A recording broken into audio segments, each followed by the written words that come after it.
Welcome, ladies and gentlemen, to another edition of Ringo TV Reactions.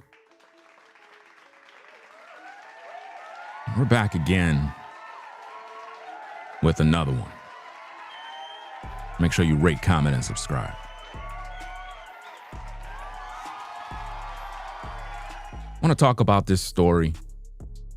You know, it seems to be making some headlines of a 21-year-old Metro Atlanta black man who's an innovator, inventor, and they're claiming that he's missing because he's an introverted star who pretty much was able to turn plastic waste into fuel, diesel fuel. Now, I don't know if this guy is really missing or whatever the case is, but he posted a video on Instagram, which was kind of chilling because it implies that he's being targeted, you know, most likely by the white man, because that's always what it is, right? That's what they're going to say. They're going to say that the racist was targeting another black man to steal his ideas. That's what they're going to say. But I want to talk about this story because it kind of reminds me of the situation with Dr. Sebi. Y'all remember Dr. Sebi? Dr. Sebi was the guy that, you know, they claim cured all of these diseases and whatever the case is, but you know, they took him out, and for whatever reason, they tried to put these charges on him. You know, Dr. Sebi was known for being the guy that can cure HIV, cancer, sickle cells, blindness, arthritis, and more.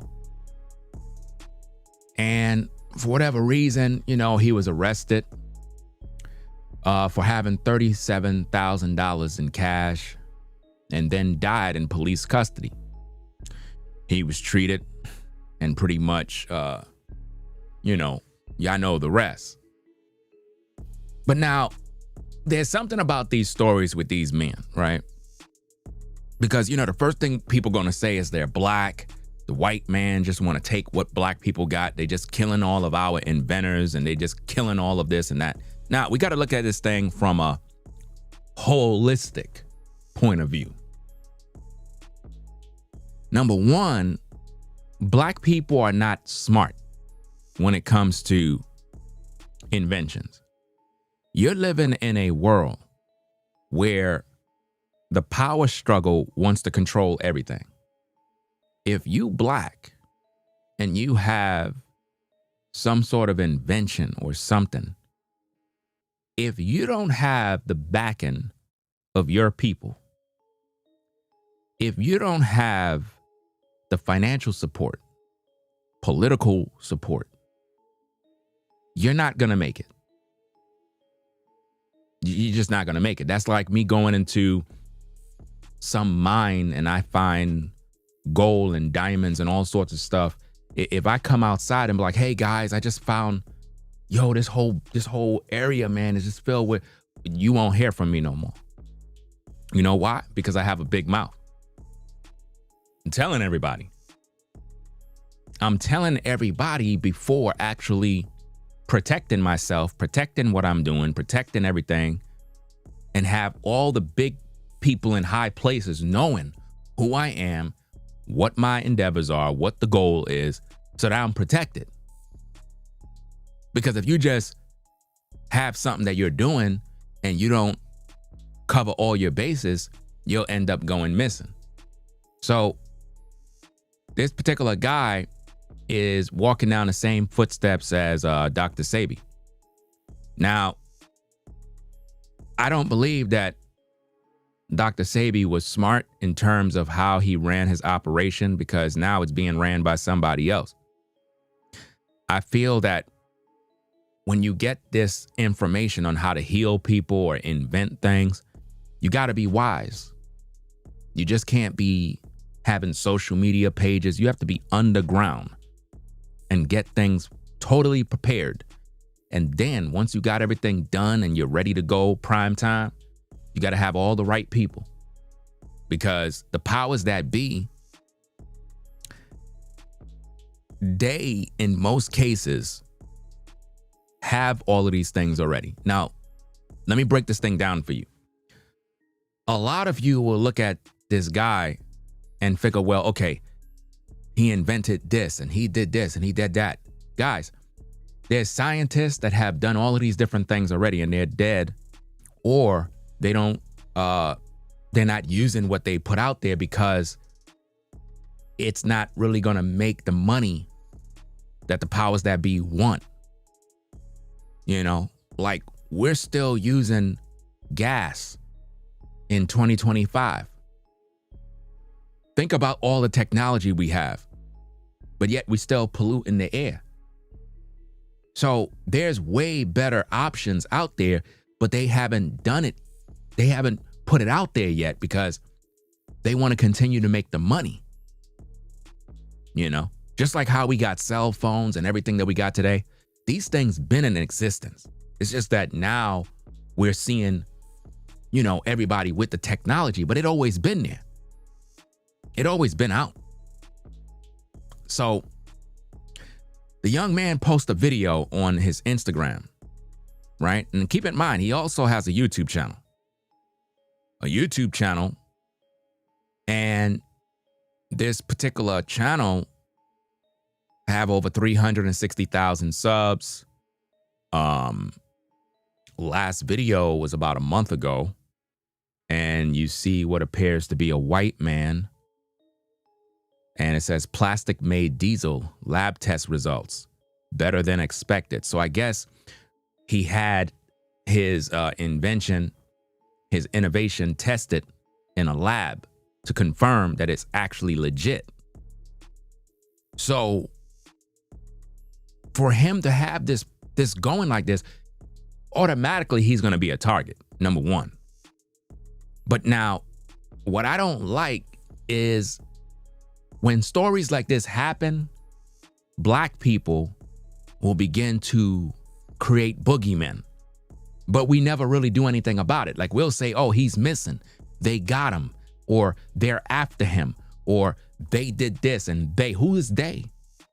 And why we are not doing anything about it, but talking. You see what I mean? They got Dr. Sebi. They got Michael Jackson. They got, well, who's they? And how come we ain't do nothing about it? Because if we ain't gonna do nothing about it, then they are gonna get another one of us.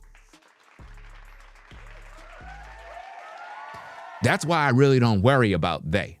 Because I think they is a figment of our imagination that we just create to promote fear and get people to hate different groups of people. For example, if this young man is missing, then the first course of action is that the white man did it. Had to be a racist, right? Some sort of racist group. They had to kidnap him, right? He's kidnapped, or maybe ICE got him, right? ICE must have gotten him to take away the inventions so they could kill him and profit. That's probably what it was, right? Let's go into the video, because he made this particular video on Instagram, and it's a coded message. But now I'm going to play it in its entirety, then I'm going to break it down, because if he's being targeted, right? If someone's after him to kill him, why don't he just say it? You know? Why speak in vague messages? Just tell us, hey, the powers that be trying to kill us. Because if not, you're going to have YouTubers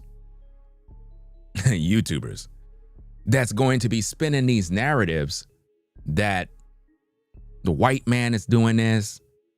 They killed him. He was in a sundown town in Atlanta.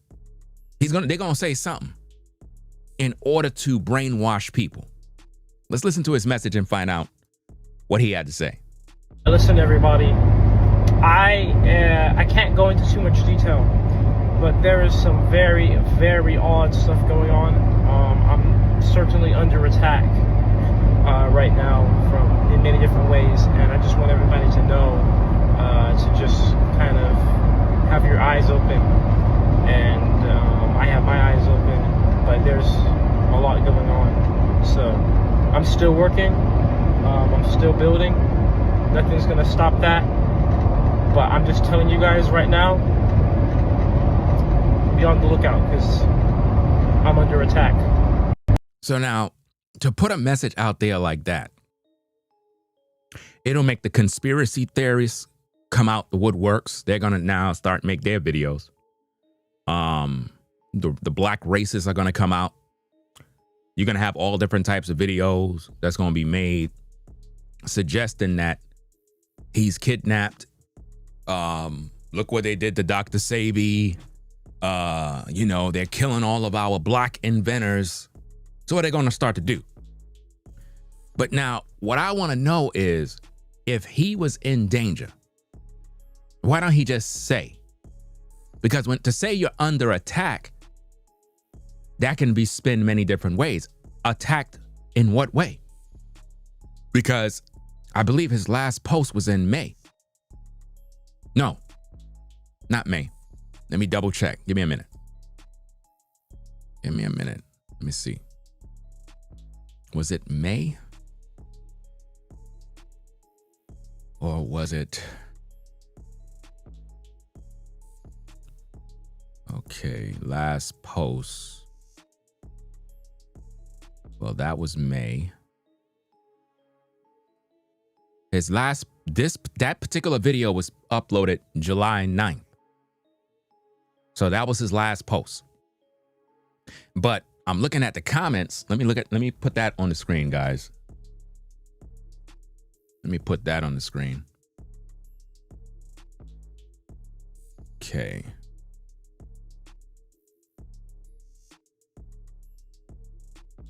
Because, when stories like this come out, all of a sudden black people act like they care. I'm just reporting the news.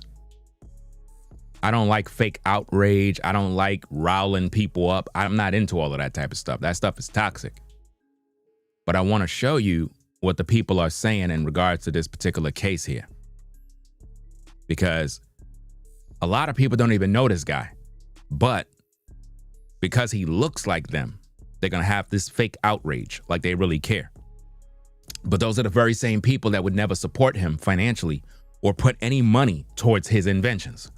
Trust and believe that.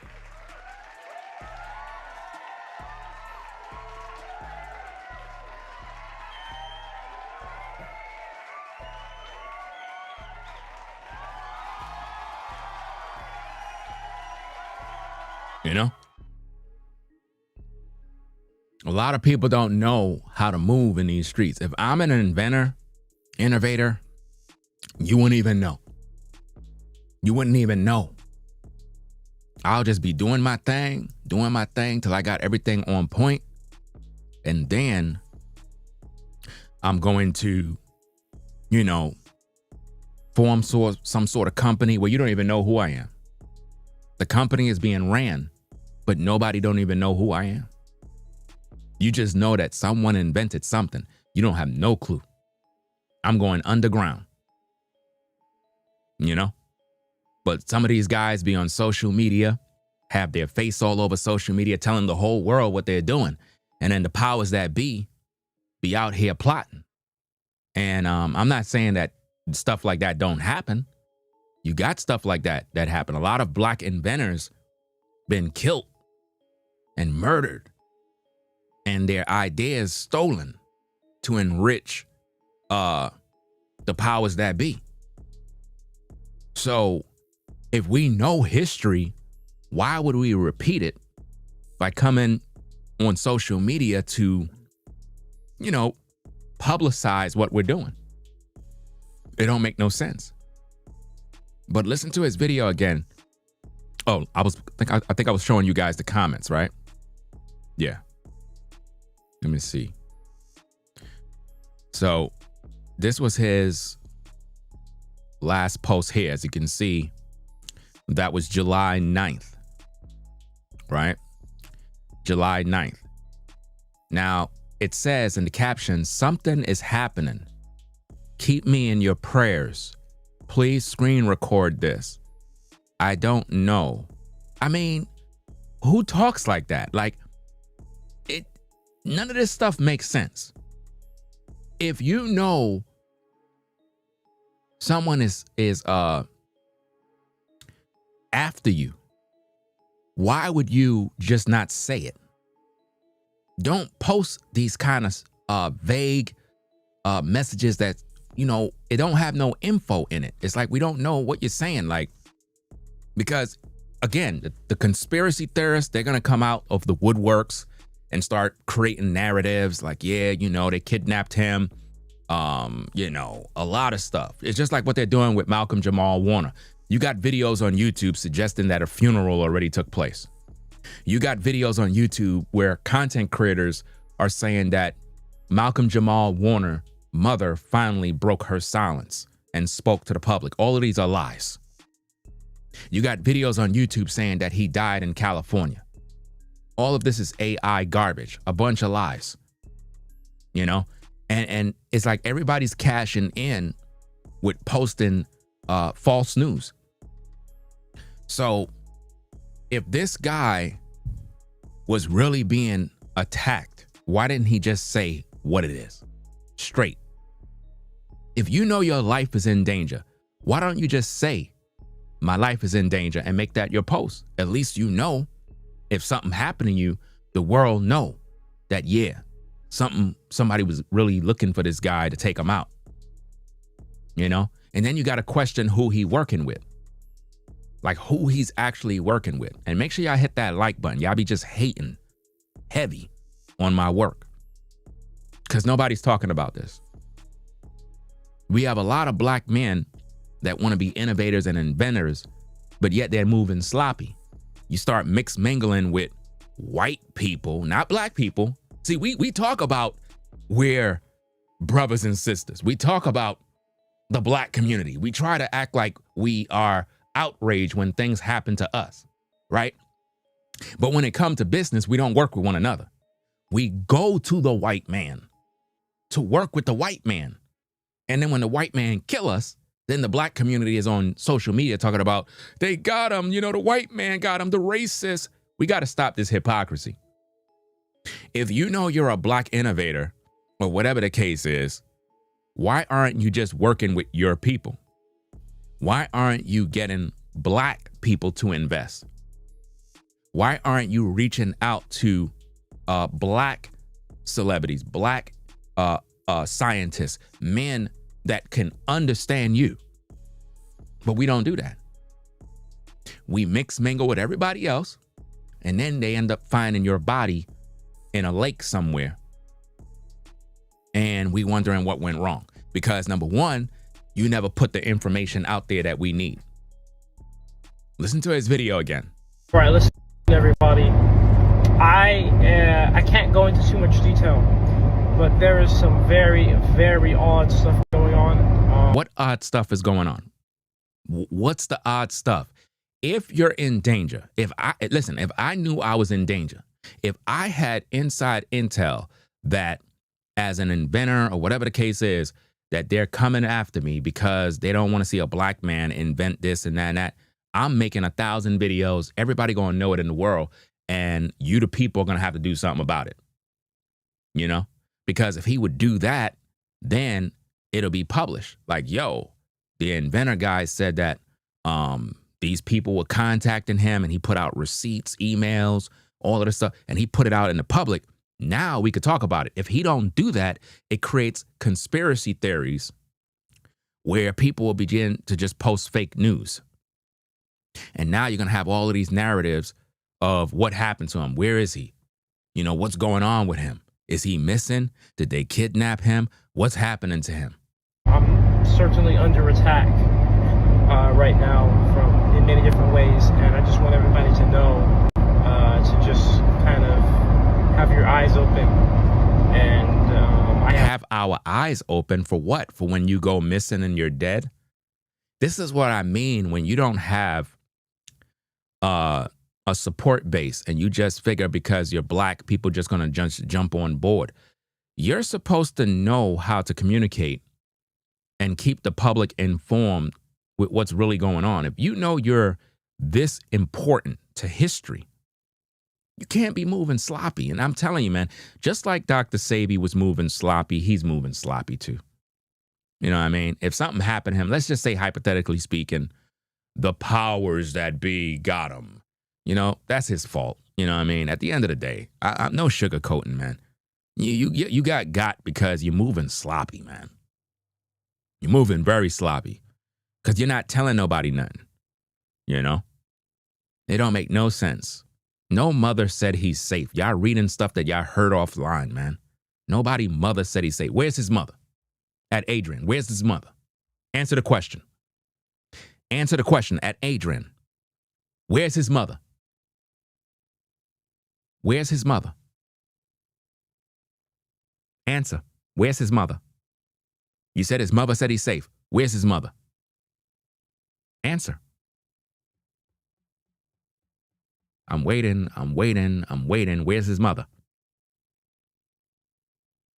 You can't answer, right? Cat got your tongue? I'm waiting for you to answer the question. Answer the question. You just said his mother said he's safe. Okay, where's his mother? Because you're only saying what you read on social media. I told you social media is fake. You're literally repeating what you heard.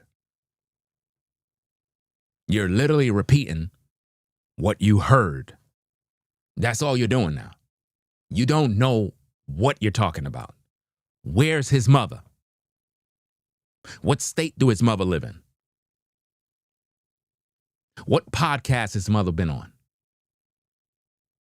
Why would his mother say he's safe and he got a social media platform to say he's safe himself? So your mama need to tell the world you're safe, but you got an Instagram page and you can't tell nobody you safe? No Instagram stories to say, hey guys, I'm safe? It's crazy, man. This don't make no sense, bro. Let me see this other demon that's in the live chat. Let me see what this person is saying here. It's always some demon that comes, bro. Let me see. No, we're going to air you out. We want to air you out, fam, because it's you type of devils. This is why when it comes to the black community, guys, I'm not with the black community. I'm with the Most High. We don't have a community. The black community hates black people. Let's put this guy on blast. Let's put this particular person here on blast so we can know the real truth of how the black community is, guys. So check this out. This demon comes, says, I'm done with this wicked ASS channel, bro. You hate brothers, for real. I thought you were righteous, but you're clearly evil. Effing tether. Don't have to block me, because I'm going to block my damn self and you. Now, here's the question, guys. When in this video did I express any hate towards anyone? When in this video did I express any hate towards that young man? What is this person talking about? Are y'all seeing this in 4K? This person says, I'm done with this wicked ASS channel, bro. You hate brothers for real. When did I express any sort of hate towards this guy? When? I'm literally reporting the news that he's allegedly missing. If you're done, you could be done and leave, but you're crazy. And that's the black community. That's the black community right there. That's why I literally told myself a long time ago that I am done with the Black community. Because that's the hate that you get. You see that? That's why inventors like him can't thrive, because you got ninjas like that. Are you seeing that? Throughout this entire video, I've been bringing awareness to the fact that a Black inventor is missing. This damn demon up here said that I'm wicked. What did I do? What did I do? What did I do wrong? What exactly did I do that was so evil, that's worthy of death and banishment? What did I do? This demon says I'm done with this wicked channel. He called my channel wicked, guys, for reporting the news about a Black inventor that went missing. He said that I'm wicked.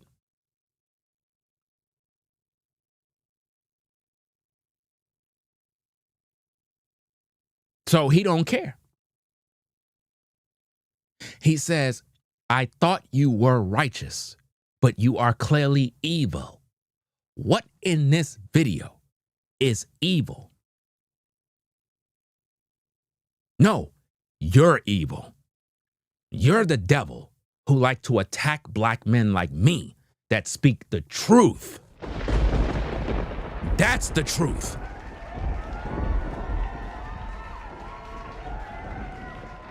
You're the kind of devil that is the type that would kill a brother who's an inventor. You're the kind of damn animal that hates Black men like me that speak truth to power. And you wonder why the Black community can't grow. You wonder why this young man had to go to the white man to get support. Because you ninjas ain't shit. That's why.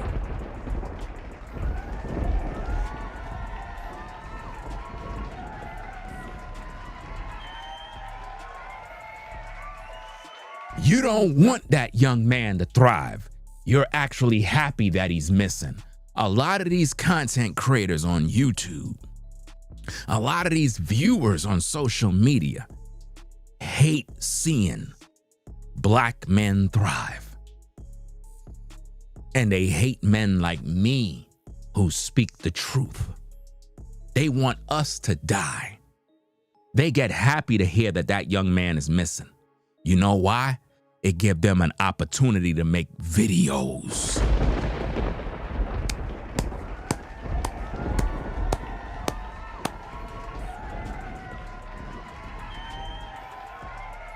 Think about that. This is crazy, man. Absolutely crazy. Look at the level of hate in that person's comment. He says, I'm done with this wicked ASS channel. First of all, if the channel is wicked to you, why are you even here? And why are you expressing to me that you're done? Just leave. Obviously, you were sent here by the devil. You were never following my platform. You were never subscribed to my platform. I don't even know who you are. I never seen you before. I never seen that demon before, guys. Never seen him before in my life. You know? Never seen that person before in my life, guys. Absolutely sick. You know? But those are the kind of demons that will attack you when you're Black.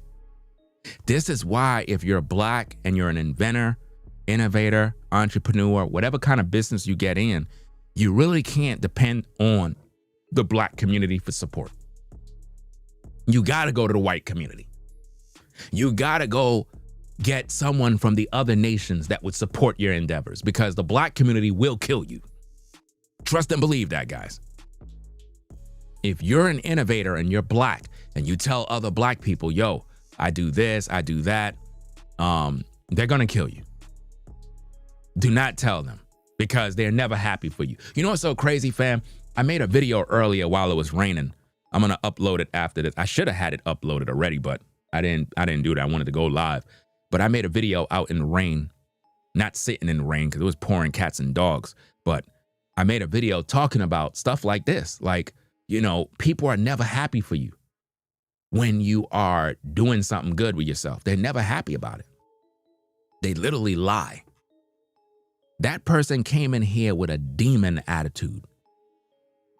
That person came in here with envy, hate. Says, I thought you were righteous, but you're clearly evil. Then he calls me a tether. A tether is a racial slur that they put on people that they believe is an immigrant. First of all, I'm not an immigrant. I was born in America, birth certificate. My father is American, born and raised, military vet, and he lives out in Texas. So when you call me a tether, you sound crazy. These are racial slurs that they use on you. Now think about this. If he's black and I'm black, why would he be doing that? And also a tether is what they call anybody that's outside of America, that wasn't born in America. So if you're Jamaican, Panamanian, Dominican, whatever, Haitian, you are a tether automatically. They don't like you. And that comes from the hate group on social media called FBA. If you hear of a group on YouTube, any sort of social media called FBA, it's a hate group of blacks that believe they're better than every other black person on this planet. They believe they're a special group of blacks that, for whatever reason, they're better than you. If you're Jamaican, they don't consider you black. They consider you an outsider, so they call you a tether. That's just the way they are. Look it up. And it was literally put together by a pimp named Tariq Nasheed. Tariq Nasheed is a pimp turned social media politician. The man is a hustler. Tariq Nasheed don't give two F's about the black community. He's just a pimp. Just like Dr. Umar Johnson, a pimp in the pulpit. And there's many of them on social media. So as you can see by the comment, that person called me a tether and said, don't have to block me, because I'm gonna block my damn self and you. How could you block me when you don't even have content? That don't even make no sense. Like, what do you mean block me? I don't be on your platform. You don't even have a platform. Block. You can't block somebody from nothing. I'm the one who block you because you're a demon. You don't even care that this man is missing. You're just upset with me because you don't like me because I'm black. Guess what? I don't see the white man in my comments. I don't see the white man. You know, the one you call the devil? I don't see the white man in my comments hating me. I don't see no racist in my comments hating me. You know who I see? A bunch of damn ninjas. That's who I see. Ninjas.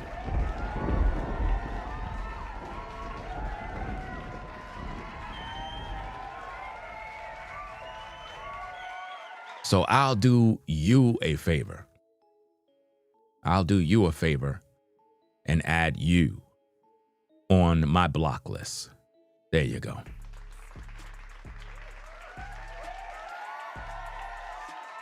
Right? Nah, you can't keep haters in your prayers. Haters are demons. You know what I mean? That person is a full-blown demon. They don't care about this young man. Just like a lot of these YouTubers, they don't care about this young man. They're happy. It's just like when Malcolm Jamal Warner died, YouTubers got happy. They started making videos to pretty much talk about him like he didn't really die by drowning. The government did it. The white man did it. He was in a sundown town. You know, yeah, that's what happened to him. No, he drowned. But no, they don't care about that. You know? That's how it goes, guys. That's how, listen, Black Americans that are a part of this hate group. Now, hear me out, guys. I'm not here to talk about Black people in a negative way. I'm Black. Y'all gotta be damn near slow and dumb. Like, how could I degrade my people and I'm Black? How stupid could people be? What I'm trying to show you is that there is such thing as a hate group called FBA, which recruit Black Americans so that they can hate other Blacks that were not born in America. And it's only on social media. It's called FBA. You understand? It's a major hate group. Very racist towards Blacks. They don't like whites. Matter of fact, they'll treat whites better because the only ones they call tethers are Blacks. You know? That's just the truth, man. It don't make no sense at all, man. And it's just bad, bro. Really, really sick.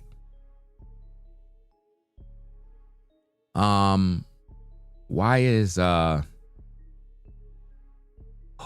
me see. Why you blocked Joseph? You need to unblock Joseph.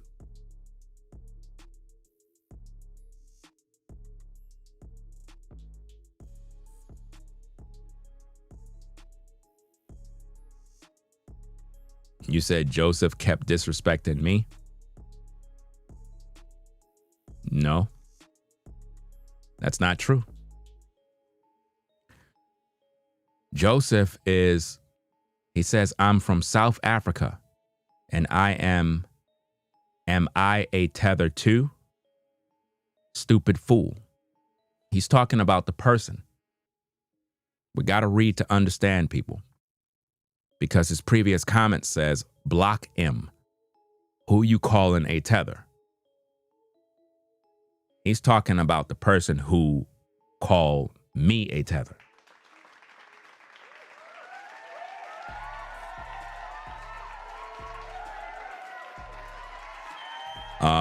Again, unblock Joseph.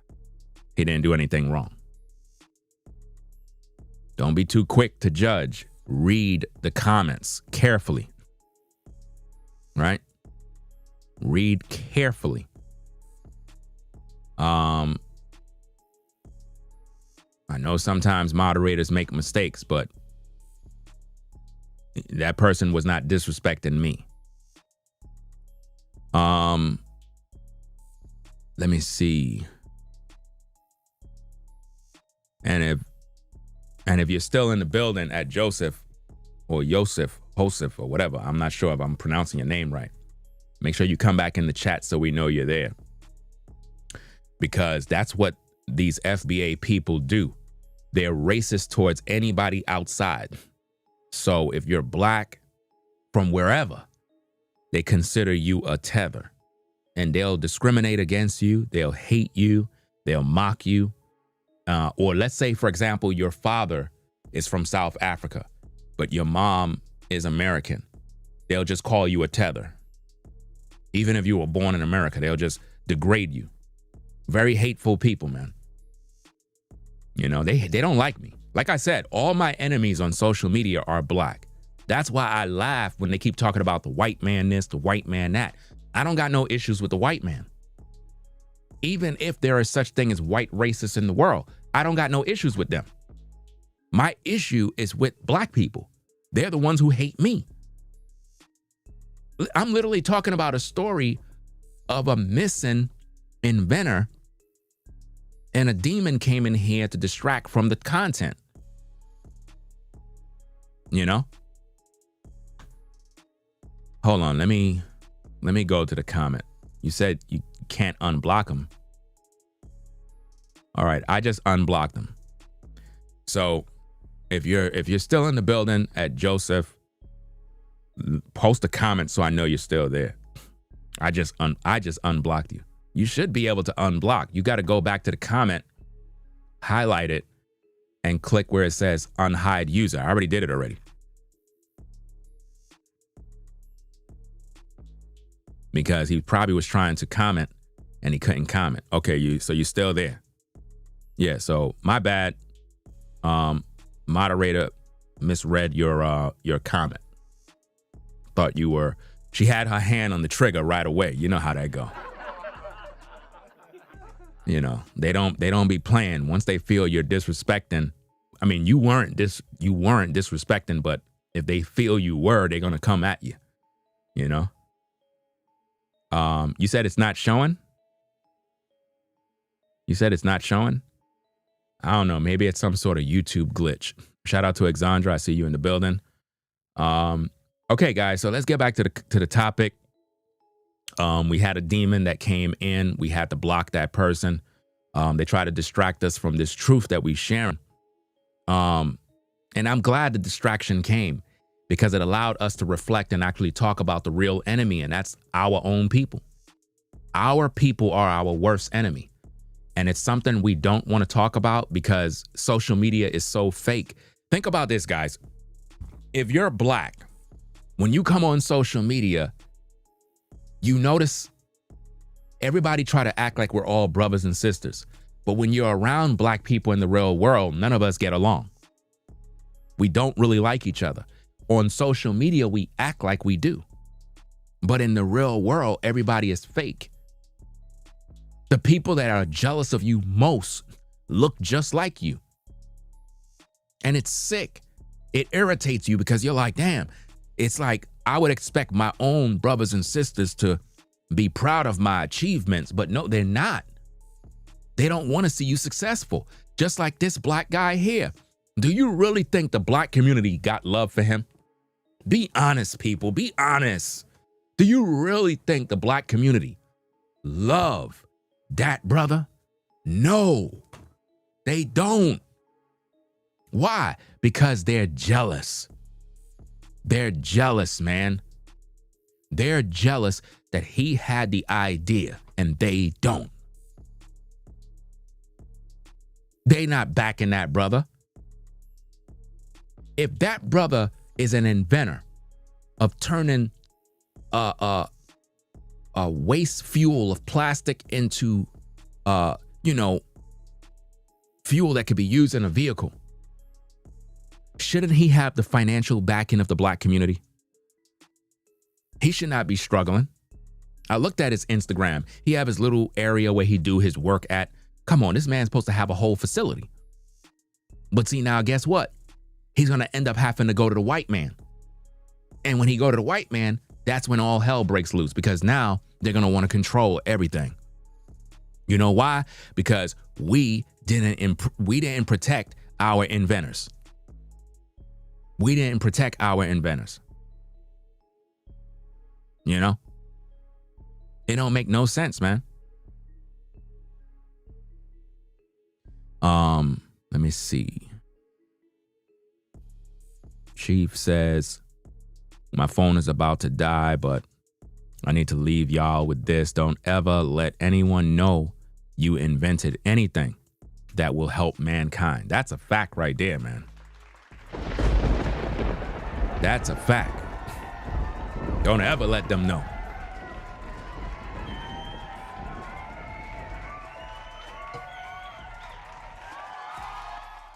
And that's the thing that I'm looking at with this case with this brother. Because he let everybody know, and now he put out this message. Let's go back to the message, guys. Let's go. Listen, everybody. I can't go into too much detail, but there is some very, very odd stuff going on. I'm certainly under attack right now in many different ways, and I just want everybody to know to just kind of have your eyes open. And I have my eyes open, but there's a lot going on. So I'm still working. I'm still building. Nothing's gonna stop that. But I'm just telling you guys right now, be on the lookout because I'm under attack. He's under attack. How are people supposed to receive that? Under attack in what way? On social media, like people giving you negative criticism, or are you being physically attacked and people threatening your life? Because if that's the case, he failed to let the public know. He failed to let the public know. I believe that if he's under threats, he have a responsibility to let the people know. Now, I never heard of this guy, to be honest with you. I never heard of him. I don't know nothing about him. That's a problem. That's a problem. Because again, he has a social media, like I said. He have his his Instagram, but he also has a YouTube platform. So how come I never heard of him?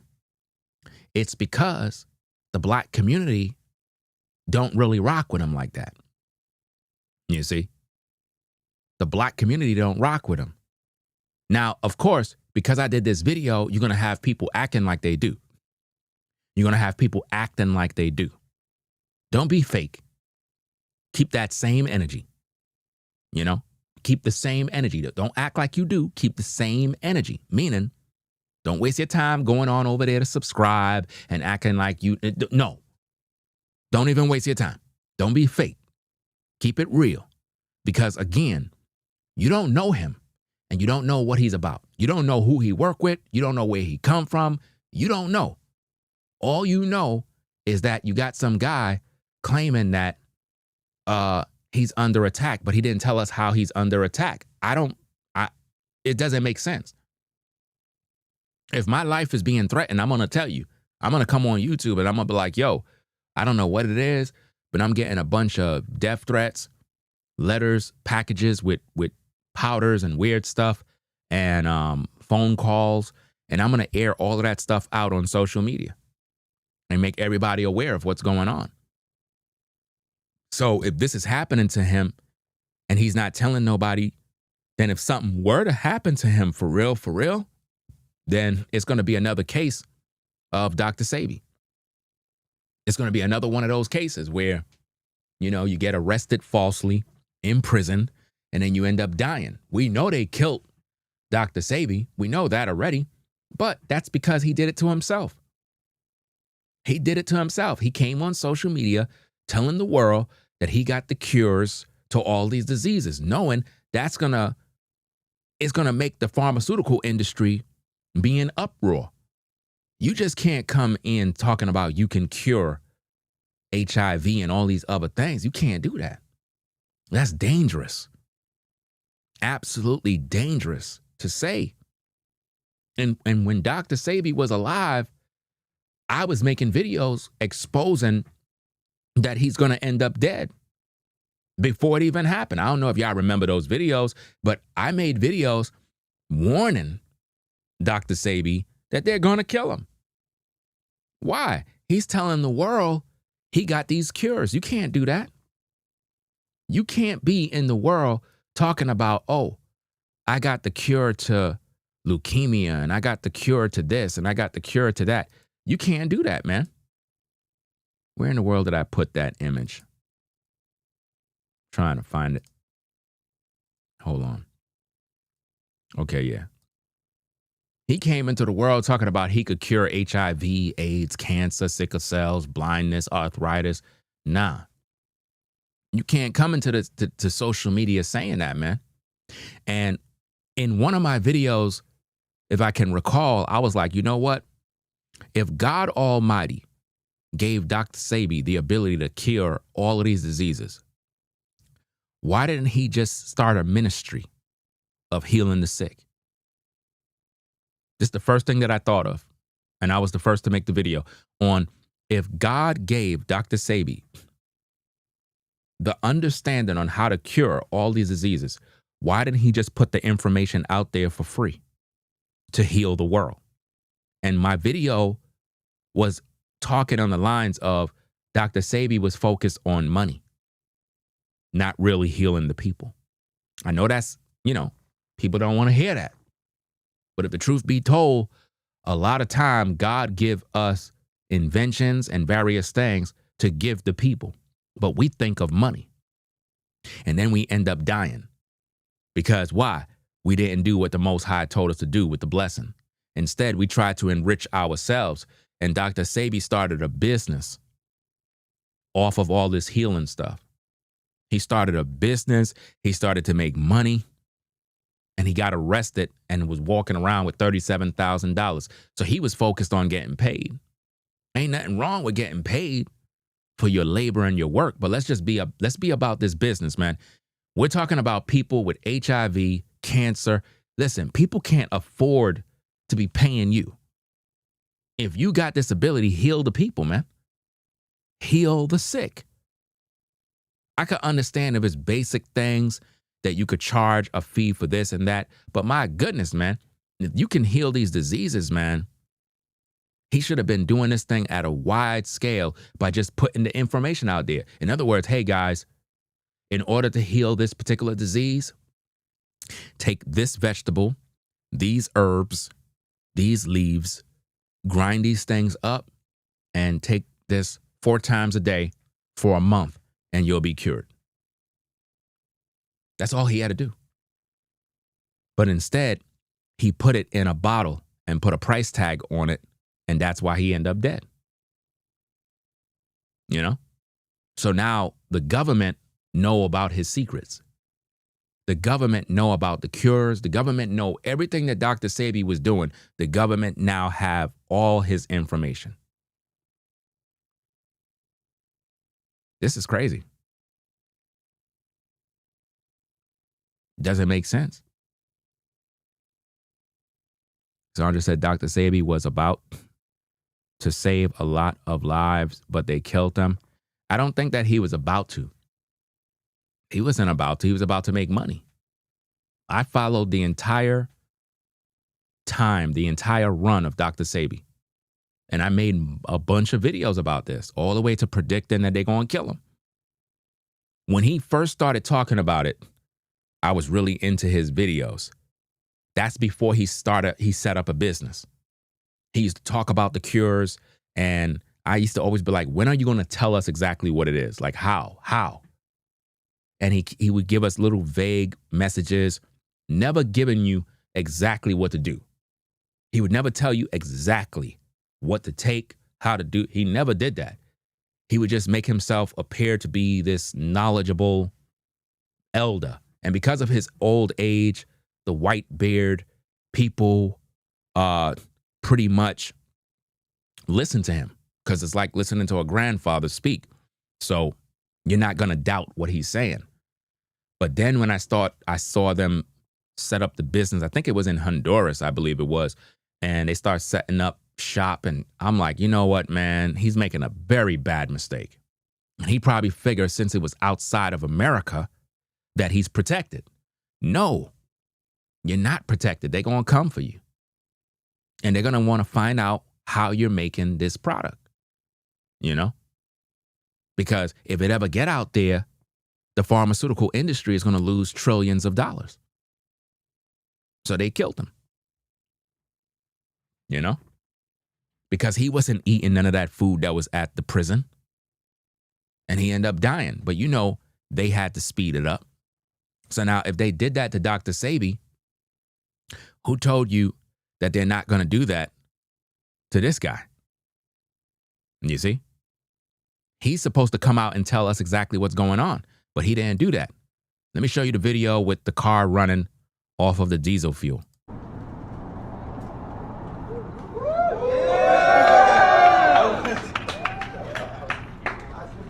Plastic diesel.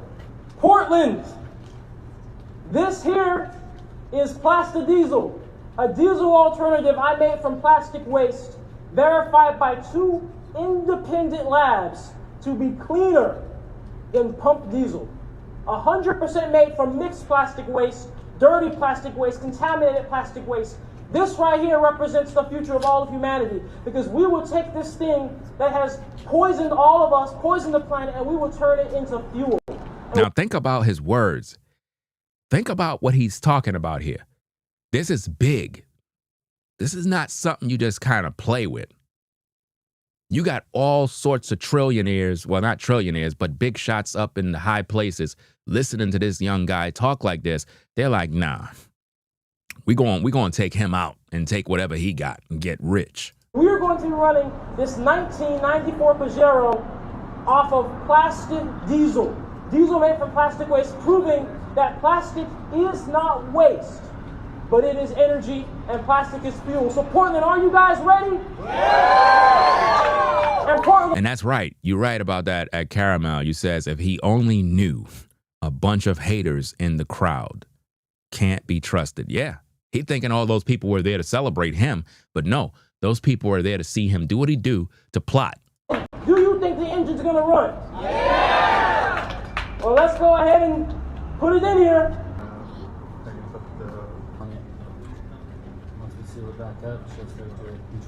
So Travis here, he's the one who has dedicated his vehicle. And Travis, before we do all this, I mean, what do you think? What are your thoughts? I'm excited. I think it's definitely gonna work.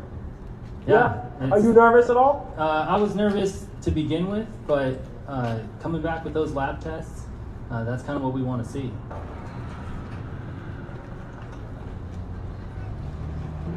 So we're priming it right now.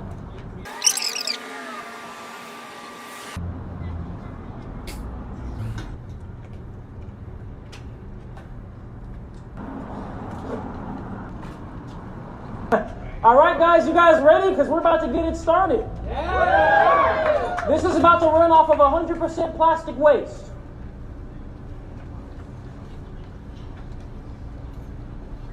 We're ready.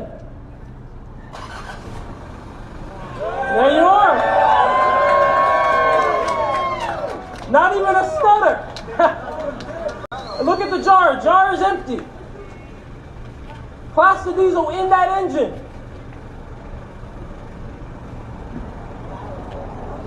So smooth, like it's no, not even a smell.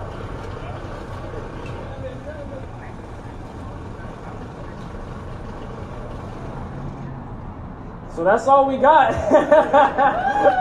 But we did it. And how did you guys think the engine sounded? Smooth. Yeah. There you go. Plastic diesel.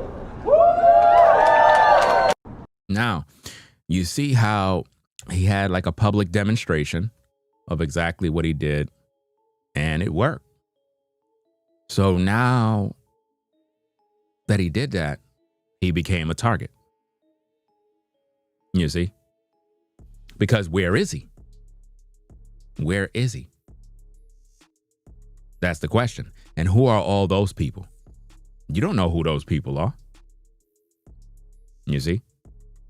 You got to be careful when you're out here. You see? And here's another thing, guys. Watch this. If you look at the crowd, let me play the video without the volume. Because I need to show you this, man. Because a lot of people, man, they just don't get it, bro. I want you to look at the crowd, right? Look at the crowd. You see a lot more non-black people there. Now you would think the whole hood would be there. Let's just keep it real. You would expect the hood to be out there. The hood don't care about this, man. You see? And just because there's some black people there doesn't make them for you. They could be agents too. That's another misconception that if there's black people there, that means that they rock with you. To have an event like that, there should be more than a crowd there. That's a a monumental time. So this shows me that the majority of the people that were surrounding him was more or less Caucasian. And he probably put his trust in and figure, well, you know, I'm safe, I'm good. But you don't realize we're talking about generational wealth that could be made. There's people that's ready to rob, steal, and take whatever it is you got. That's why you can't really tell everybody everything that you do, because they're ready to plot. You know? It don't make no sense. Now, of course, he's proud of what he's done. And, you know, there's a lot of black inventors, guys, that turned up dead, because at the end of the day, the last thing they want is generational wealth built within the black community. And I don't know his background or what his nationality is, just that he's melanated. I don't know. So I'm just going by he's a black man, but I don't know who his kinfolk is. I don't know. But my point is, he most likely got hooked up with the wrong people, and now someone appeared to be after him. Because how does it go from you doing these test runs to now you making videos like this claiming that they after you? All right, listen, everybody. I can't go into too much detail, but there is some very, very odd stuff going on. I'm certainly under attack right now from... Now, notice this, guys. Notice in the live chat, somebody just came in there and says he's a tether. Do you see that? What makes him a tether at real eyes? What makes him a tether? Because maybe you just came into the show, and I'm glad you came in here, because you're exposing what we were talking about earlier about you FBA cult followers. You're a part of the FBA movement, right? At Real Eyes, you're a part of the FBA cult. Let me know if you're a part of that club, so we could get more understanding, because it's like you came in here and you said that guy's a tether. So that mean that you're a part of that hate group that look down on anybody that you feel is outside of Black Americans. So that means you're jealous of him. You see that? Do you see how that guy came into the live chat and said he's a tether? He said he's a tether, but he ain't come back to respond. Why you ain't come back to respond? You know? And make sure y'all all up to speed on the live by clicking the red dot, because a lot of times y'all be behind on the stream. You know? How you gonna say I am, but without the hate? You call the man a tether. That's hate. That's why I don't rock with none of you so-called FBAs, because y'all a hate group. And you're in denial. You just call the man a tether. So that means you're not proud of him. You hate him. You see him as an outsider, so you don't even care that he's an inventor. You're full of hate. And this is the reason why guys like that go missing, because he looked like you and you don't think he's your people, so you condemn him. So even though he's missing, you don't care because you consider him a tether. I'm trying to show you guys that Black people are evil, fam, and they really don't care about nobody. So we're going to put you right up on the big screen. You said, now think about this, guys. We have a missing inventor who used plastic waste and turned it into diesel fuel. A Black person above said he's a tether. That didn't come from the white man. That came from a Black man. So who's expressing the hate? You see? I don't see the white man hating on him. He have more white supporters than black. I looked at some of his videos. He got a lot of white people that support him. But black people are jealous of him. Let me see. Matt says anyone who invents something that moves away from oil is a threat to the slave masters. And that's true. That's why he'll become a target automatically. Listen, cars will always be fueled by gas and diesel fuel, always. They're not moving away from that. They're not moving away from that. That's going to always be there. They're not moving away from that. You know how much money they stand to lose? They're not trying to uproot the system. So if this young man have some new innovative ways of fueling cars and vehicles, nah, man, they'll steal his idea and use it for other industries, like certain power plants and certain other places. They'll use that method for that. But they're not going to use it for vehicles. Maybe in the future, probably, but they're going to definitely put him in a box and take the idea, patent, all of that stuff. And what was supposed to be generational wealth for him is going to go to somebody else. You know? That's just the way it is. And it's really, really sad, man. And this is why, guys, when it comes to dealing with these racist blacks, that's why when I talk about these things, guys, I always focus on exposing the racist blacks, because a lot of times racist blacks love to talk about white people all day, right? I live around whites, blacks. It's predominantly white people out here, but there's a lot of black folk too. My point is, in the black community, they hate white people with a passion. They hide their racism by saying black people can't be racist. That's bullshit. What are you talking about? Black people cannot be racist. Yes, you can. I know a lot of black people that hate white people. They don't like them, you know? And if you notice, the people that keep getting blocked in my live chat, they're all black. Why they're all getting blocked? Because they're racist. You know? They're just, and here's the thing, guys.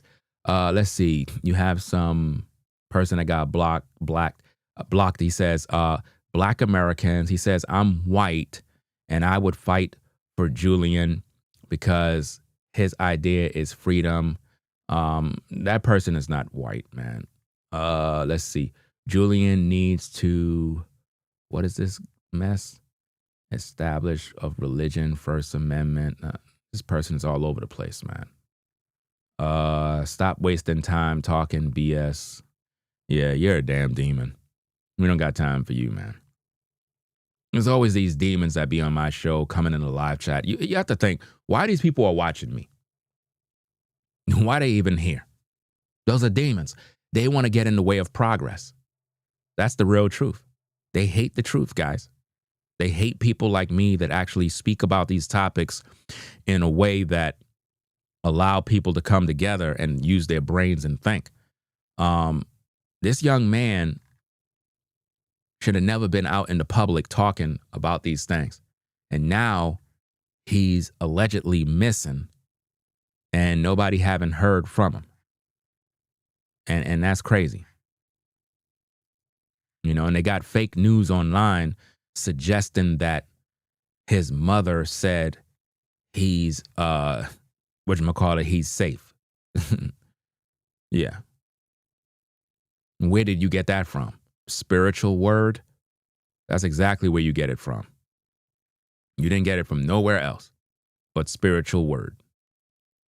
And that's the sad part about society, is that they don't get anything from their own research. They get it from spiritual word.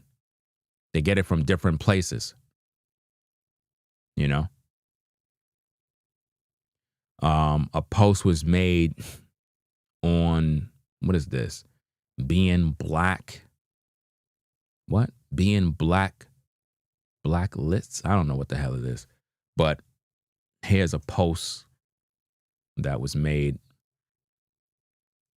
Let's see what this says. Because a lot of these people be making fake videos, man. And this, now, guys, put a 1 in the chat if you recall earlier where someone came in and said his mother said he's safe. Put a 1 in the chat if you remember that. Right? I'm going to show you where that person got that from, to show you that these people be watching other social media platforms, and then what they do is they come on over here talking like they know something, but they just regurgitating what they heard on social media. Right? So now watch this. This is where they got that from. You see that? Update: a 21-year-old black inventor who developed a machine that turns plastic into fuel is safe, but staying out of the public eye for his protection. His mother says he's keeping a low profile after previously saying he was under attack because of his invention. Now, who is this person that's saying this? Number one, and where's his mother? Because people listen to stuff on social media and it be a bunch of lies. For all you know, the man could be dead. Because if you look at the post, right? If you look at the post, it says on July 9th, he posted a cryptic video claiming he was certainly under attack and urging followers to keep him in your prayers before suddenly going offline. Concern over his safety grew rapidly, though no official missing persons report has been filed, and Atlanta police confirms they are not investigating him as missing. His mother later confirmed. Where's that post? Where's his mother? Where's his mother? Where did they get that from? For them to even say that his mother later confirmed. Where's that? Where's the receipts? You know what I mean? Where did they get that from? That's what I don't like about social media, because people post stuff and it's fake news. And they just say that. How do you know how do you know he's safe? They could be telling you he's safe and he's not safe. They could tell you that so you don't worry that something's wrong. And they could be doing something with him that nobody knows. So ain't no telling what's going on.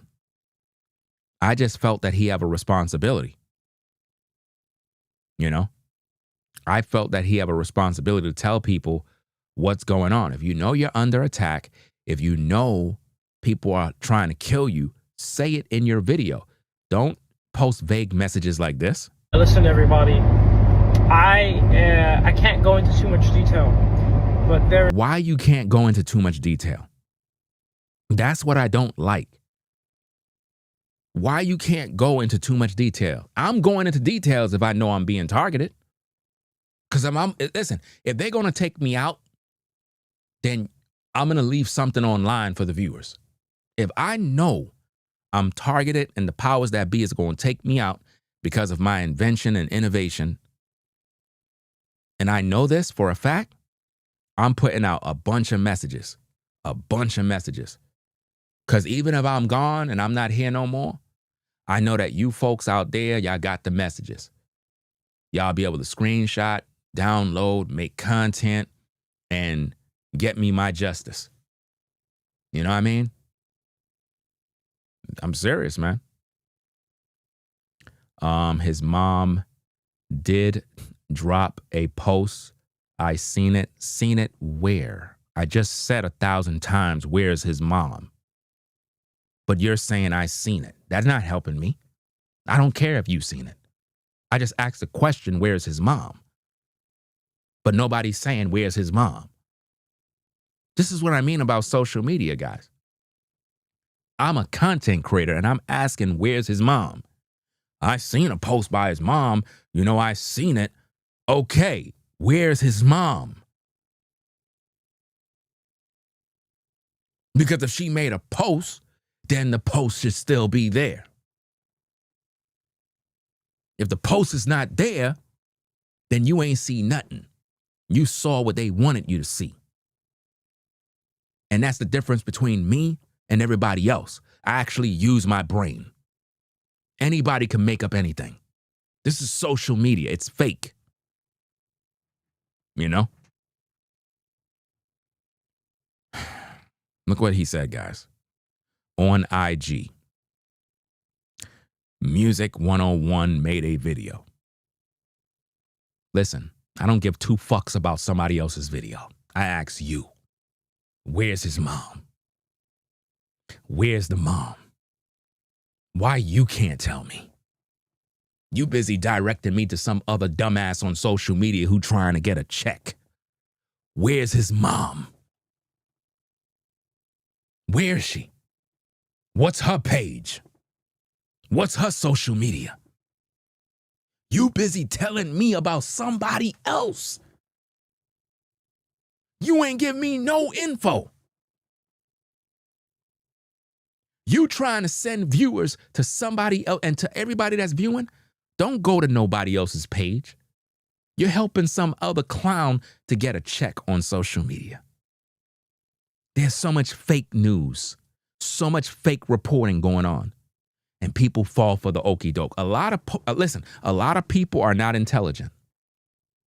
They watch other people's videos and they just run with narratives. Notice what he said, guys. Because I don't know his mom, but that's what was posted. Bro, just say you don't know what the fuck you're talking about. Just say that. Say, yo, Ringo, I don't know what the fuck I'm talking about. My bad for wasting your time. I don't know who his mom is. I never seen her page. It's just some dumbass on social media that made a post about it. It probably was a bunch of damn clickbait. Say that. But don't speak as if though his mom said this and you don't even know. That's why I do videos. That's why I do content. That's why I keep it a buck with everybody, because I actually use my brain and I know social media is fake. Social media is fake because everybody's always putting out lies. You know? Why would his mom need to tell the world, oh, my son is doing good? He has an Instagram. Where's his post? Why would he? Now think about this, guys. Think about this. Let me go back to that. Look what it says. Now think about this post from this damn page here, being black, whatever. Update. Where the hell they get this update from? Where they get this update from? I don't want to see nothing that you got to send because you don't know what you're talking about. I don't want to see nothing that comes from somebody else. I told you to give me the mom's information. That's what I want. I don't want nobody. I don't want no influencer. I'm tired of these damn fakes on social media. Everybody is fake on social media, guys. How much times I got to tell y'all this? Listen, all these content creators that be reporting on stories, it's a bunch of BS.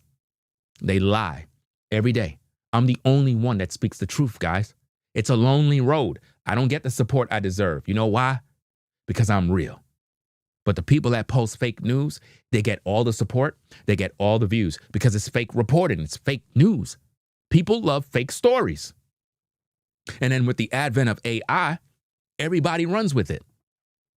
Everybody runs with the fake news, guys. Fake news. You got videos being reported right now of Malcolm Jamal Warner drowning in California. That's what they're saying now. That it wasn't in Costa Rica, it was in California.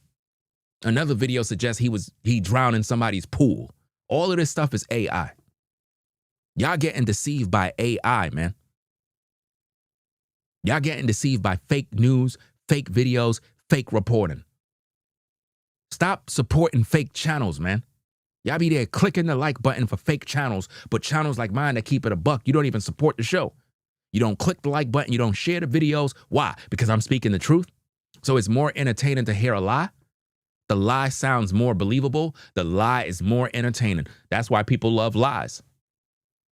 I asked 1,000 times, what is the mother's social media? Nobody got it. Brother came in here very confident. Oh, yeah, the mother, yeah, she said this. Yeah, so-and-so made a video. Bro, what's the mother's social media? Oh, I don't know, but I could send him his video. I don't want to see nobody's video. You know? I do not want to see that. It don't make no sense. I'm tired of fake videos, man. We live in a fake world where you go on. So listen, even when you Google search for information, you got to be careful because AI don't work properly on Google, man. It don't. I've seen AI. I asked certain questions. AI gave me fake news. And I'm like, what? I asked AI on the internet when you Google search, you know, and it sent me videos that's false. Fake news. So you can't trust everything you Google search. You got to verify, fact check everything. You got to look at the data, verify it, study it to see if it makes sense. Because there's a lot of people trying to get money on social media by putting out fake stories. So don't be surprised if you see a bunch of fake videos about this guy. The first thing they're going to tell you is that some white racist from the South in a sundown town killed him. That's the first thing they're going to tell you. Right? Because he's black, they're gonna say there had to be a white man that just wanted to take away his invention. That's what they're gonna tell you. You know? How you gonna take away his invention? It's gonna take scientists, people that have that type of knowledge to really uncover what this young man doing. The average guy, the average Joe, killing him is not gonna stop nothing. They're gonna need the right kind of people to take the knowledge from him. You know? If they kidnapped him, they could bring him to a damn science lab and study his brain. Matter of fact, there's a report about the mass shooter in New York that gunned down about 4 or 5 people. And there's reports suggesting that that guy that did it had mental illness and they want to study his brain after he died. No cap. They want to study his brain after he died. What kind of sick world we live in where people want to study people's brains when they die? Let me see if I can find just a clip of that. Let me see. How would I search for this? New York. The shooter. They study his brain. What kind of sick stuff is that? Okay, let's see.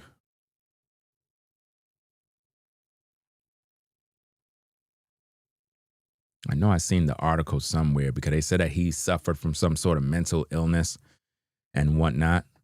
And they want to study the man's brain, guys. Trying to see if I can find it. Because they said he took his life too, or something like that. I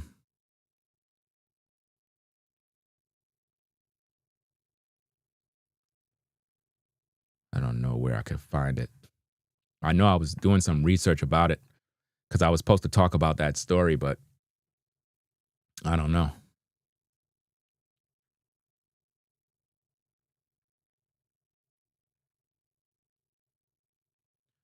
I ain't gonna be able to find that right now.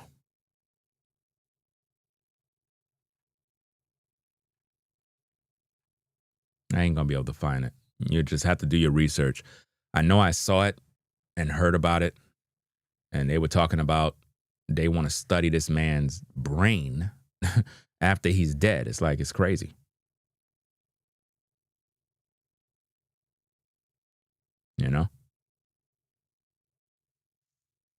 And they're talking about it was something with the NFL or something that the dude used to be in some sort of sports and messed up his brain. I don't know, man. All these people shooting and going crazy in New York. Matter of fact, somebody had just got caught in New York walking around with a rifle Like right after this mass shooting, somebody else got caught walking around with a rifle in New York. That's why I moved out of New York, man. Because New York is getting crazy, man. Like it's crazy. It's just too much. It's too fast paced and too much crime, bro. And they're not doing nothing about it. You know, they're not doing nothing about the crime. It's like people are crashing out every day. You know? Yeah, so this man, I don't know where he at. I don't know where he at right now. But it could be that he may have been kidnapped. Let me refresh his page and see if he posts anything. Nothing's there. Nothing's there. Let me see this video here. Give me a minute. Let me look at this.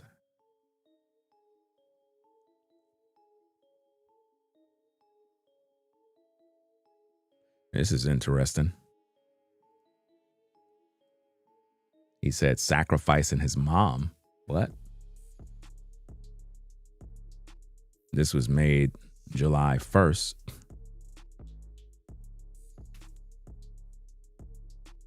Okay, let me see what's this.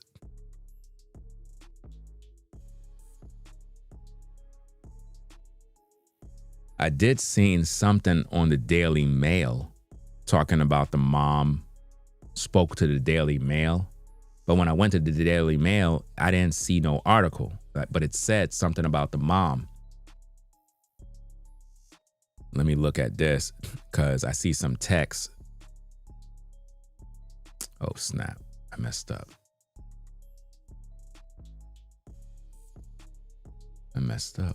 What'd I do?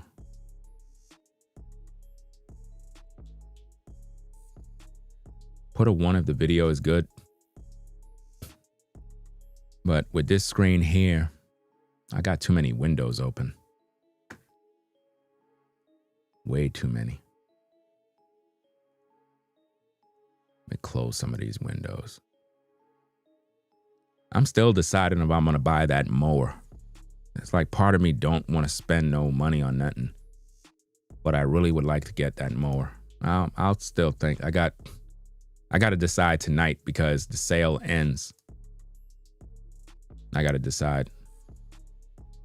Is that mass shooter that was in New York black? He looked like a black guy, but I don't know. This is crazy.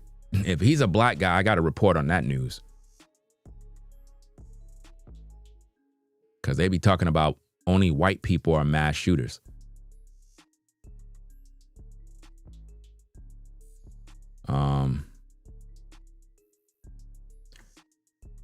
Okay, so this image that's on the screen, that's supposed to be his mom. Now the caption says, sacrificing my mom to test my natural mosquito repellent. Get some at his website. So he's into creating, repellents, various other products. Somebody says, does anyone know his mom, or her social media? Right? So let me go back to that post because maybe they answered the question. Let's see.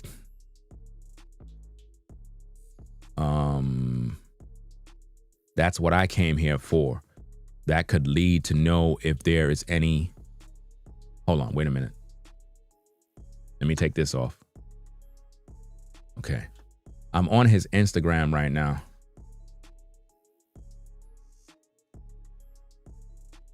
You said he looks black. I'm just trying to find out, you know what I mean? Because he could be Nigerian, I'm looking at the mom. I don't know. I'm just trying to figure it out. Because, All right, so on his IG, somebody had asked, does anyone know his mom or her social media? That's the question I want answered. Somebody said, that's what I came here for. That could lead to know if there is anything even going on. Somebody says, in a statement to the Daily Mail, Brown's mother, Naya, clarified that her son is not missing. I can confirm Julian is safe, but in the best interest of his security, I'm not able to provide any more information, she told the outlet. He knew, well, here's the thing. This is the problem with that, guys.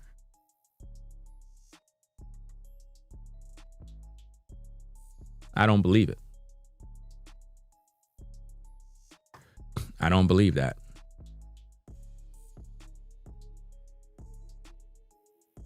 I don't believe it. You know why? If this is about security, why is she speaking to a media outlet? Make that make sense. Why is she speaking to them? If this is about security,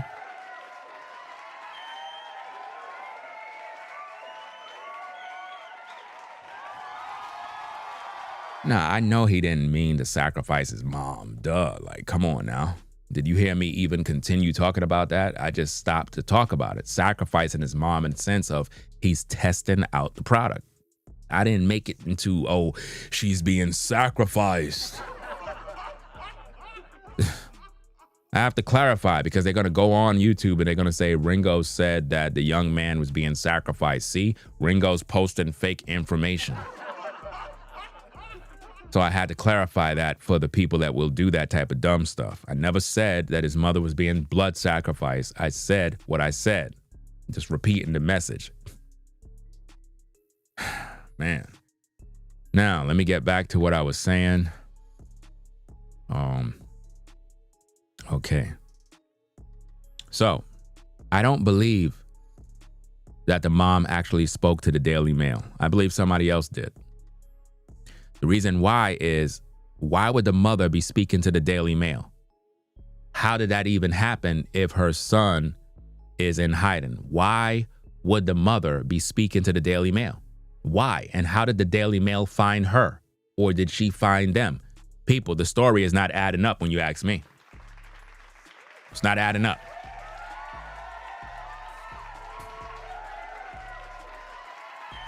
And the sad thing about this is that people on IG are pretty much buying into the lie, if you ask me, because it's not making any sense. None of it is making sense. Because I'm trying to put the puzzle together. It says in a statement to the Daily Mail, Brown's mother, Naya, clarified that her son is not missing. Why would she be clarifying anything if he's in hiding and trying to stay away from social media? Why would she even be talking? That's given a place of, I mean, come on, y'all. Y'all got to be smarter than this, man. I can't be the only one that can see through the bull crap, bro. Can't be. Why would the mother be giving a statement? For what? If her son is in danger, why would she be giving statements and say, oh, he's good, nothing wrong with him? Why are you telling us? Naya clarified that her son is not missing. I can confirm Julian is safe, but in the best interest of his security, I'm not able to provide any more information, she told the outlet. Why would you even tell the outlet in the first place? Anything. That don't make sense. Right? Somebody else came in and says he knew he was being attacked. I'm assuming he's laying low. Another person says, thank goodness. Thank you for the update. They just believe, they believe it right away. That's how social media is. People believe anything they read. That does not confirm anything. How do you know this man is really safe? How do you know that's really his mom? And why would the mom be speaking to the Daily Mail? Listen, you don't know who that could be. They could be making up that whole story to make the public not think anything's wrong, when the whole time the young man could be dead. You know? Somebody said, bro, all respect when I say this, but your mom looks amazing. You got people lusting after his mom. Whatever she's doing is working, bro. It's crazy.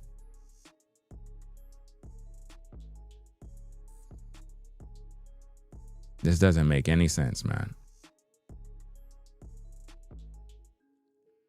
Let me copy and paste this in Google and see if it brings me to anything.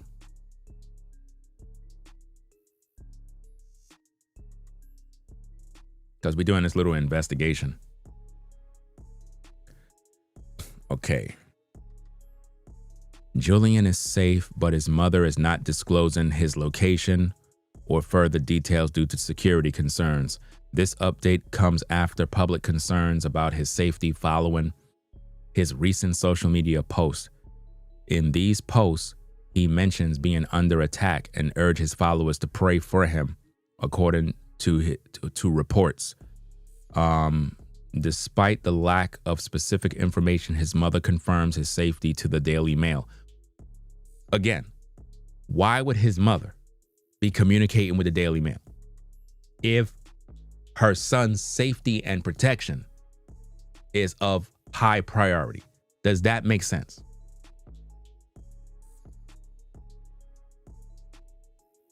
It's not making no sense, man.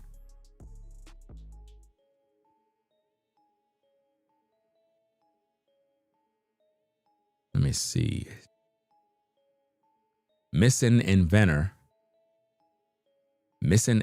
Julian's mother says he is safe after he went dark online following anonymous Instagram posts. Omnious Instagram posts. Let me see.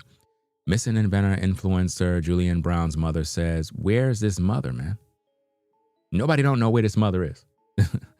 This is crazy.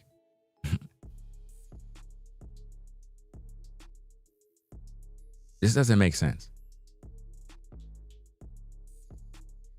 This guy is not American. He's not American. Nope. I can look at his photo and his features and I can tell that he's not like Black American. Nope. He's not. He's definitely not Black American. But Black Americans will defend him as Black American. They're going to definitely do that. And I'm talking about the conspiracy theorists. They're going to do that. But I can look at him and I can tell that he's not Black American. This photo definitely does it. He's not. Right? Nobody don't know where his mother is or what page she got on social media.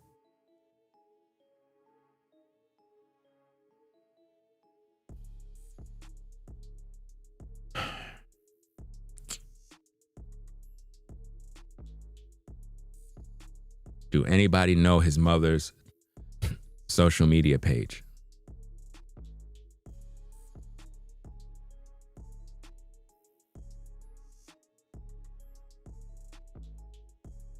Nobody don't know. I don't believe it. I just don't be believing stuff, guys. That's fake news. Let me play this video here because it's supposed to be him and his mom. Let me see what this says. Repellent, so you are subject to a test. All right, let's Test see your how life. this works. Only because I trust you. What do you think about it? The packaging is lovely. Let's see the smell. It smells wonderful. Yeah? It doesn't Yeah. smell like a bug repellent, like It chemically? doesn't. No. Well, okay. Let's see how it feels. I want to know who his father is. His mom clearly is American, but he don't look like his mom at all. Yeah. That So it's like a rubs in body butter. nicely. It does. It's just like a body butter, like your other products. And it feels good. Excellent. And so what has your experience been in your life with mosquitoes? I am a mosquito magnet. I even contracted chikungunya years ago Oh, my from a goodness. mosquito bite. So yeah, I'm Nonsense. definitely mosquito bite prone. So Yeah. this All of the guys that are on his post talking about how his mom looked, you guys are sick. Like, seriously. Ladies, I gotta tell you this, and I say this all the time in my videos, right? When a man say you look good, it's because he wanna fuck you. I gotta be straight, right? Men don't compliment women that they don't want to smash. When a man look at a woman and he's like, man, damn, she look good. Man, she look fine. It's because he want to lay pipe. So when you see all those guys in his comments talking about, oh man, your mom look amazing, they want to sleep with her. And I think that's rather disrespectful because, you know, that's basically what men are saying. So if you're a woman, next time a man give you any sort of compliment, any compliment, he's basically saying he want to sleep with you. There's no other way around it. You said it. Let me see. Have you looked to see if they are running a GoFundMe? Let me see. That's a good point. Are they running a GoFundMe? Okay, let's see. So let's go to GoFundMe.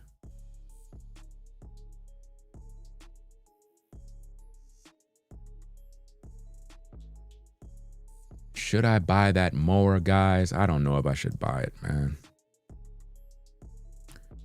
I really don't feel like spending $1,200 when I have a mower that can work.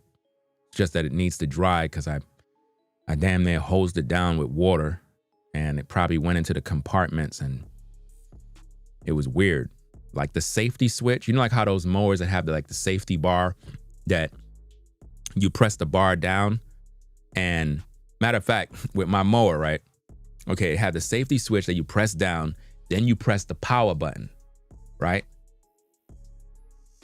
The mower started with me holding the safety bar thing down and pressing the bottom button that makes the machine move forward, like the self-walk mode. I pressed the self-walk mode and the machine started. It's like, I don't know. All of that happened after I hosed it down with water. Crazy. But let's go to GoFundMe. I got to make it dry. I really want to buy the mower, man. I really want to get it though, man. I heard a lot of bad news, people complaining. People always complaining.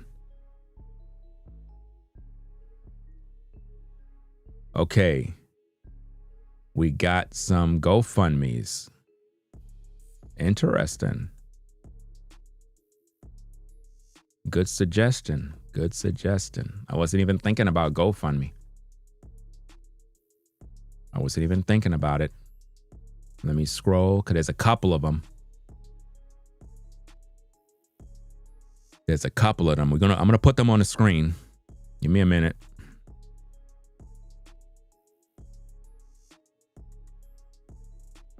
Wait. Julian.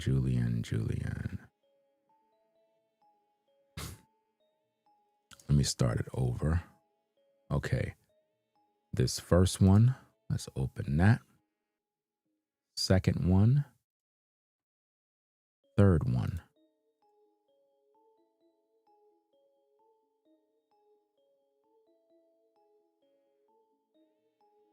There's a lot of GoFundMes here. This is kind of weird.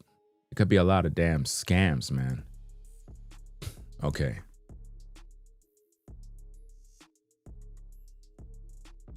So.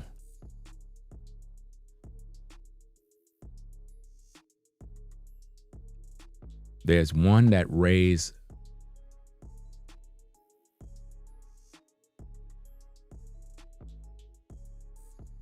Nah, this got to be a scam. This was made by Julian Brown. He raised $31,000. The goal was $16,000.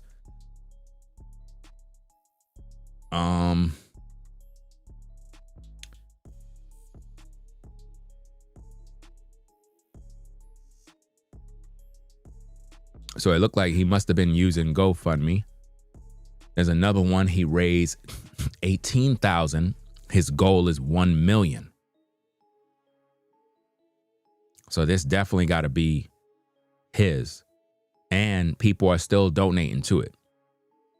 So he definitely have GoFundMes that are out there. So let me put this on the screen.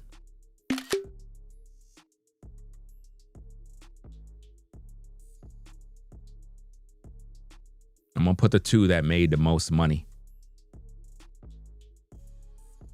All right.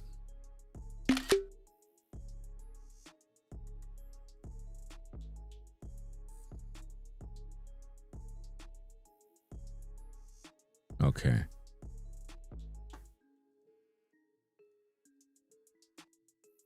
So you got this one here. Plastic to fuel. Together we will heal Earth. Right, as you can see, Kenneth Roldan gave $10 13 minutes ago. Bill Meyer, 25. Cindy Yale gave $50. You know? So I guess that's his GoFundMe. The goal is 1 million. Now, where's the black community? That's the question that I want to know. This is why, look, ladies and gentlemen, listen to me very carefully, man. On social media, right, you're going to see videos made by black content creators that are going to be acting like they care about this young man. These YouTubers are diabolical for this. None of these people have ever invested money in this young man. Never. But they'll be talking, oh, we got our black inventors. The white man is trying to kill our black inventors. But when we look at this GoFundMe, the majority of these people that's probably donating is white. Trust me, white. They're the ones that's donating because they actually want to see the fuel develop. They actually want to see the innovation. Whereas the black community, they're not investing $1.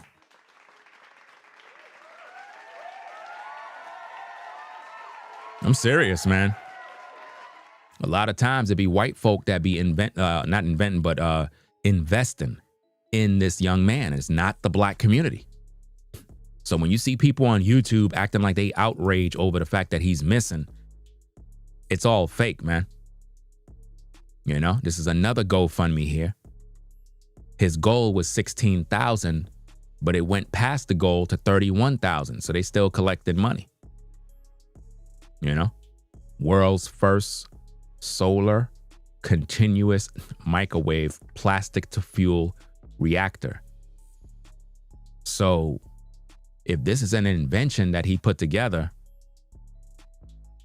I don't see why the goal is only 16,000. I don't get that for that. But Jacob Wright gave eight grand. You know, Peter Copeland gave 100. I can guarantee you all of those are white guys. Those are all white people that's donating, man, because they believe in the innovation. Whereas the black community, they're not giving not $1. Trust me when I tell you, fam, black people are not supporting this guy. So when you see people on social media, like predominantly black content creators publishing videos about this story, acting as if though they really care about this young man, they don't. They don't. They only care about doing the video to get money. You know, because we don't really support our own. We don't. We'll act like we support him, but normally the black community get jealous. Not all, but for the most part, our people never support one another. So I don't know, guys. They say this man is safe, but I don't know.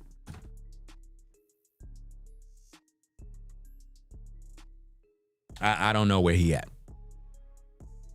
Because I'm like this. Think about this. Why would he get off social media for his personal safety, but he was on social media all that time? Let me go back to his YouTube platform.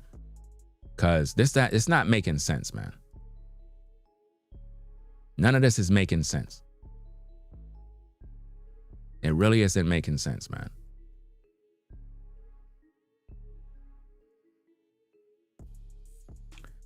Let me go back to the history so I can find his platform.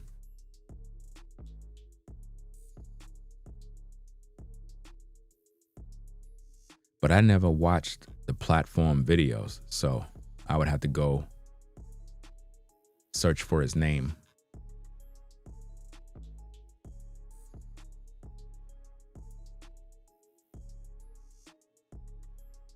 Because I want to see what's going on, man, because it's crazy. Who's this?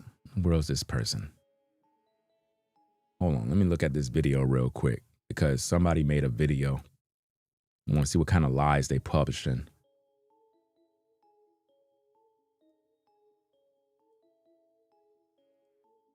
Let me see. Most likely AI. Let me see. Turn this up. Of nowhere. His final video was a chilling plea. I'm certainly under attack right now. That's AI. Guys, I'm going to expose something later on. Hopefully I could get it done later on. I'm going to show you how AI have totally taken over YouTube. YouTube really got to crack down on this. AI have oversaturated YouTube to the point where there's so much fake news on YouTube right now. You would literally be subscribed to these channels and don't even realize you're getting played. You're literally getting played. You know? It's all fake. Channels are literally running YouTube platforms now. And it's crazy. Absolutely sick. But let me go back to his platform. Let's see.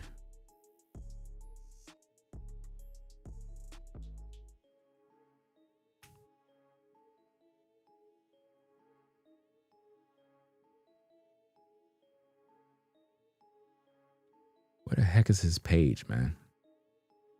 What's going on? Like everybody on YouTube talking about this. What the heck is going on? Like everybody saw me or what?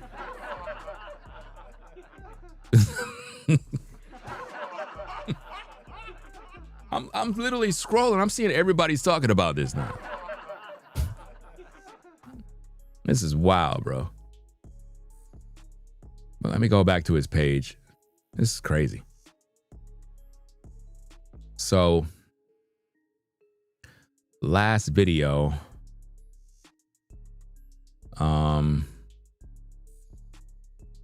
last live stream he did was 2 months ago. The last video published to his YouTube channel was a month ago, where they were at a test lab. They were at some sort of laboratory, I guess, testing. Let me see.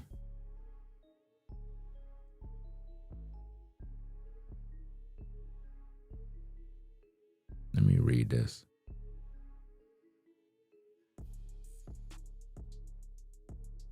So I'm looking at the YouTube channel.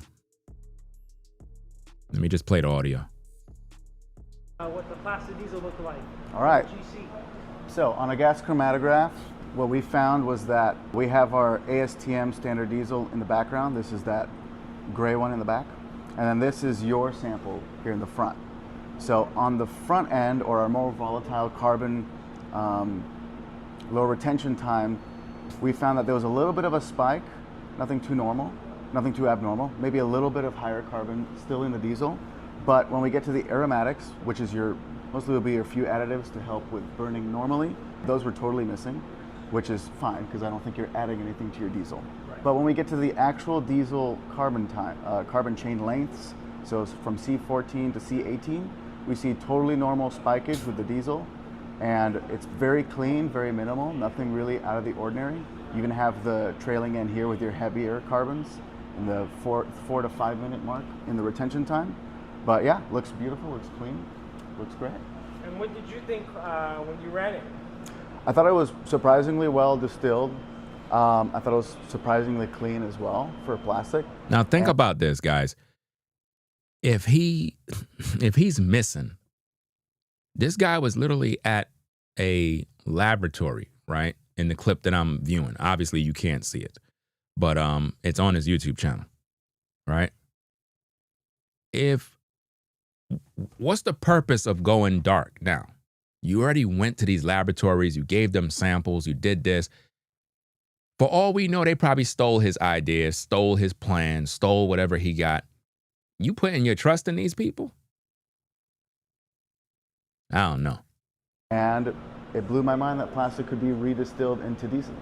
And did you have any thoughts ahead of time? Like, did you think it was going to come back clean, dirty, kind of in between? So it was pretty dark and orangey, kind of indicative of high sulfur. So I thought there would be some contamination in there, but I was surprised by how clean it was.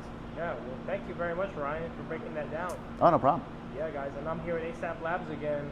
If you guys got diesel, send them over to these guys because they do some great work. Absolutely, we'd love to look at them. All right, so we have some plastic diesel here. And we're going to run a sulfur test on if we can get it open. You were not kidding. Yeah. We have tools for a reason. Big Gotta guns. make it work.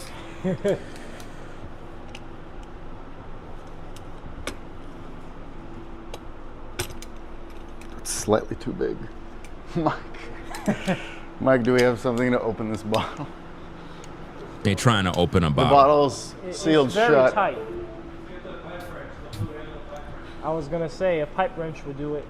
They bugging out. I couldn't. Yeah, we were talking about, Brian was telling me how usually in the really high sulfur content diesels, they have like the orange kind of color. On the side. But Yeah, like some, almost like wax. A vacuum filter here.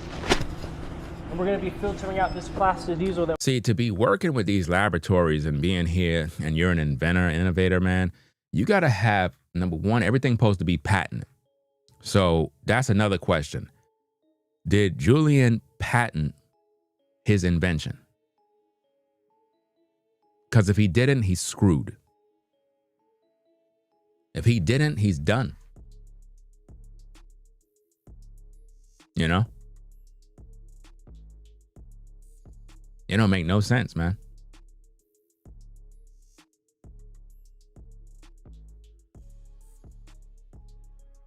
I don't understand this.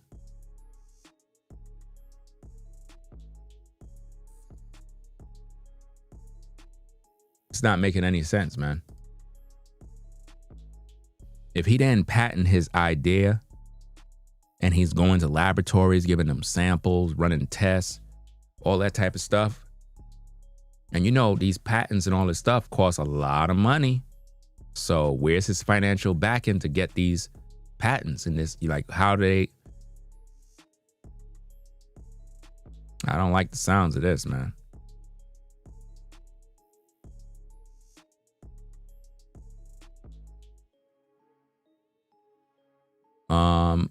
Let me see.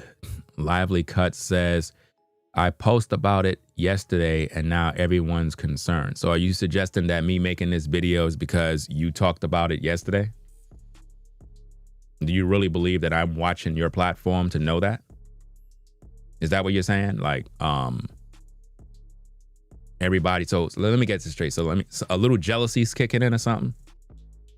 Say it ain't so. So let me you got a little salty because I said that everybody's talking about it now because I'm live. You felt some type of way. You want some credit. Guys, do you see the black community? Do you see the black community? Do you see why social media is the way it is? So in other words, you feel some type of way. In other words, I must have looked at your video. I don't even know you make videos. I thought you make lawn videos, lively cuts, lawn care. So I don't even know what you're doing. So you're suggesting that because you did a video that everybody's watching you and now all of a sudden we're concerned. I tell you, man, this is why I got other things that's cooking in terms of content, because YouTube is like oversaturated with news reporters. And because everybody reports on stories, everybody feel like everybody's copying somebody because nobody's really original. I mean, I am, very original in my thought process and my commentary and my breakdowns. But the way social media is, man, you can't even talk about stories because people get salty. They want credit for everything now. It don't even make no sense. Let me see. What you said? What he's having an argument with Excedrin says, no. Lively Cut says, how when this fresh news?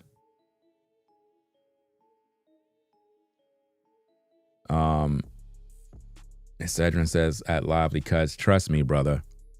I can't be disrespectful and drop the channel in the chat.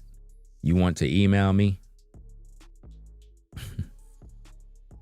I tell you guys, and if you're white and you're looking at the platform, do you see the black community? Do you see what we deal with? Now, I don't know what you deal with in your community in terms of white people dealing with these type of issues, but just look at what's going on. Imagine you're a white person watching all of this madness where black people are literally arguing over who actually is talking about the story.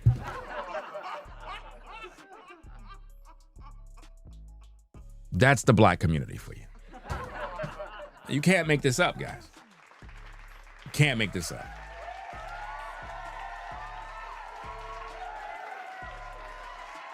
All I said, guys, because remember, I said I was looking for the guy's YouTube channel. And when I started looking for the YouTube channel, I noticed a bunch of different people are talking about the story, and I'm looking at from when I was on. You know, I'm looking at from when I started. And I'm looking at everybody that I see within the search. All of their videos are right after me. So in my mind, I'm like, are they watching me? And they just said, let me go live. Let me talk about it. That's what I'm not just saying like I'm the only one. But for some odd reason, in the black community, the jealousy kicks in and people start saying, well, I talked about it yesterday. Now everybody's concerned about Julian. What about me, Ringo? That's the black community for you guys. Everybody want credit. Everybody's jealous, mad at the world. It's sad, man. Man, I tell you, bro. That's why the black community can't go nowhere, bro. I mean, you would think with everybody talking about it, it'll bring awareness to it. So hopefully we can find out where he's at. Nah, people are more concerned. Like, let me see, how many subscribers did I gain? How much views did I get? Then I tell you guys that people on social media don't care about people. They care about their views. I told you.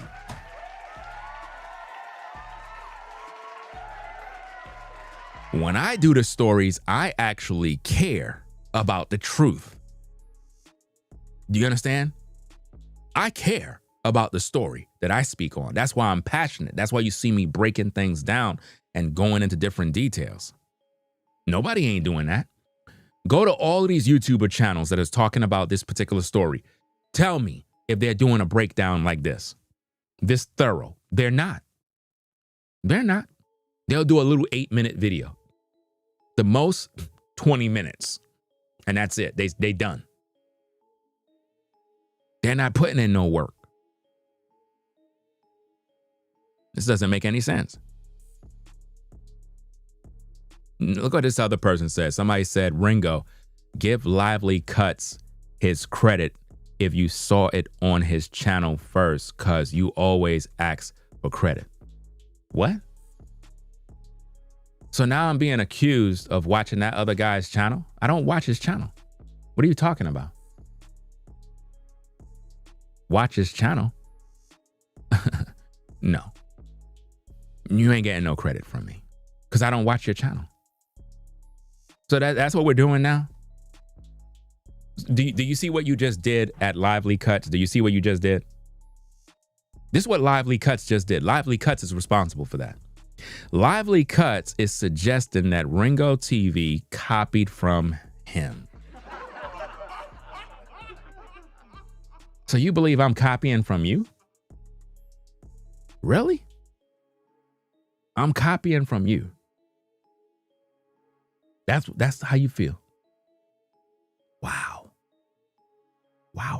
So all the YouTubers that are talking about this story, we're copying from you. Even though this particular story is on various social media platforms on Instagram, we just, for some reason, got to be copying from you.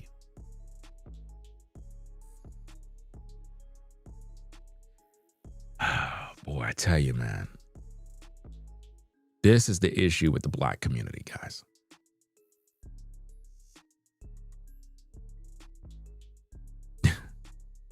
This is sad, bro.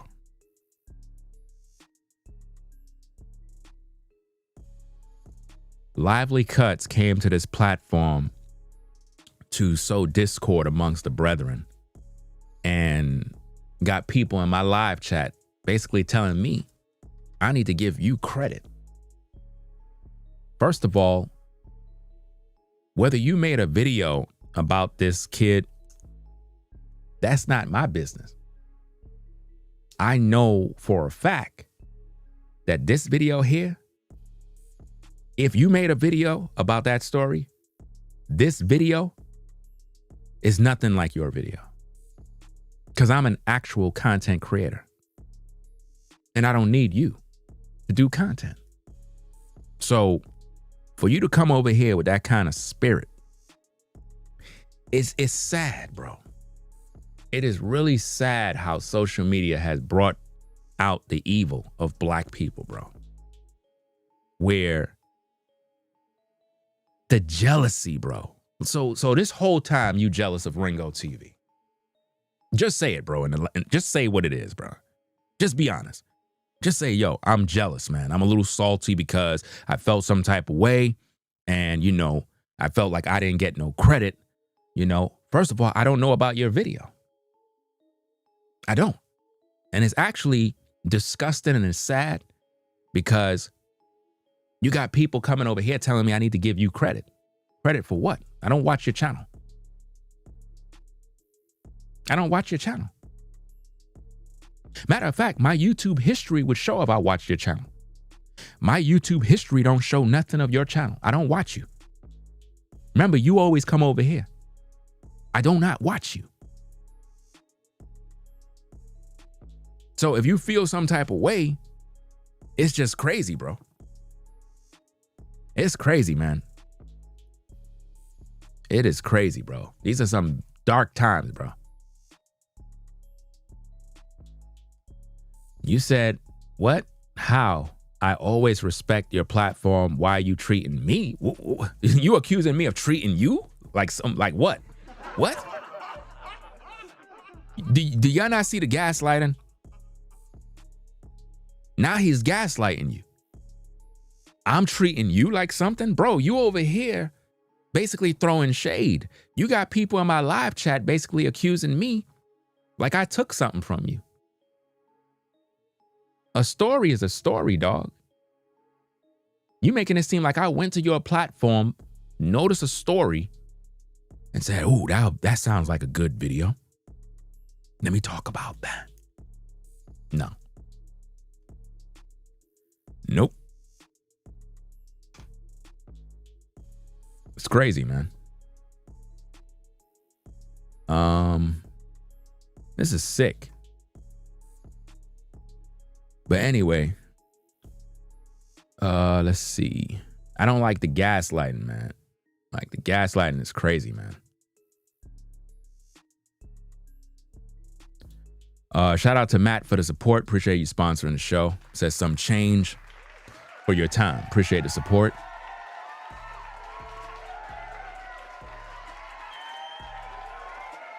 This is why I'm branching off into film and doing short films and movies acting. I'm going to get my music going and various other things, because social media, man, it's oversaturated with people that want to be the same like other people. And it's like, I see this all the time. Like, a lot of content creators throw a lot of shade. Like, they'll be like, hey, if you see anybody make a video, you know they got it from me. And it's like, everybody's the same. That's why when you hear my commentary and breakdowns, it's 100% original. And everybody want to be credited for something. And when I talk about credit, I talk about real credit, things that you actually do, not about a topic. You know, I'm talking about if you know you learned something from my videos and then you go make a video and you're talking the same talking points like me, credit the source. But if you're talking about a video that is a public story for anybody to talk about, nobody got to credit you because nobody watched you. When I talk about giving credit, I'm talking about if I do a video and you watch my video and I'm speaking in a certain way and I'm like, yeah, Dr. Umar this and that, Dr. Sebi, blah, blah, blah. And I'm connected it to the story with this young man and I'm having a certain flow, certain talking points, and I'm doing certain things. You see how I'm moving. You go on your platform, you regurgitate the same things I'm saying. Give me my credit because you watch me. You understand? But now, if you did a video about something and you talking about your own way, and I'm doing my video is totally different from yours, and you expect somebody to give you some sort of credit, you out of your mind. You crazy. You tripping. You're bugging out. That's like the economy is falling and everybody's doing videos and one person said, well, I was the first one to talk about the economy is falling. Y'all got to give me my credit. What? No. You bugging out, man.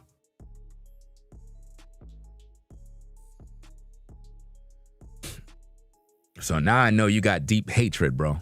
That's sad, man. I thought you was better than that, dog. I thought you was better than that. And it's like, it ain't nothing new. A lot of people crashing out. You know what I'm saying? A lot of people crashing out. Matter of fact, let me say this while I'm at it. You know, there's a particular female content creator. I don't rock with her no more. And put that out there. There's a particular female content creator. Y'all heard me shout her out 1,000 times. I don't rock with her no more because of what I seen her doing in regard to the Hulk Hogan situation. So y'all answer that question. Y'all know who I'm talking about. I don't rock with her no more. It is what it is because I don't support racism. I don't support that level of hate. And I seen some things in her videos and I don't like it. And I felt that in her videos, she was throwing a lot of shade, you know, putting out a lot of negativity because she know that brothers like myself am a fan of Hulk Hogan. And all she wanted to do is focus on negativity and being racist. I'm not with that. So I don't rock with that person no more. It is what it is. And I'm not with that. You know, I spoke with some of the brothers about the situation and it is what it is, man. I don't support that racist stuff, man. You know, Hulk Hogan is a childhood hero. He passed away and it is what it is. You know, if you don't got nothing good to say about the man, don't say nothing. But to be out there holding him to his past that he already apologized for, okay, he said the N-word, it is what it is. Like, what white person haven't said the N-word? Like, stop it. I don't care. Nor do that word offend me. It don't. But to be disrespecting a man's legacy when he dead, you don't disrespect a man when he dead. You don't do that, man. You don't do that. So it is what it is. You won't hear me mentioning her name no more. No more shout outs. No more watch time. I'm not watching her videos. I'm not saying nothing because that right there was so disrespectful. I don't like it. And this is what I mean, how people not on code. It's like, if you see me make a video and it's heartfelt and you go to your platform and you decide to make videos to mock the death of Hulk Hogan by calling him a racist when he dead. That man already done apologized, came out in the public and made it very clear. That man gave his life to God. People saying he in hell and he's this and he's that. I'm like, listen, man, I can't deal with all that stuff, bro. I can't deal with that. You know? So it is what it is, man. I don't got no time for people that are racist. If you black and you're racist towards people, you just hate white people. You just hate people because the thing that bothers me is black folk go hard in the paint to hate whites, but they don't go hard in the paint against black people that do evil. You don't attack a man when he down. When somebody die and they pass away, that's not the time to start laughing and mocking them. You don't do stuff like that. That's cruel. It's almost like people happy Hulk Hogan died. Like, that's sick, man.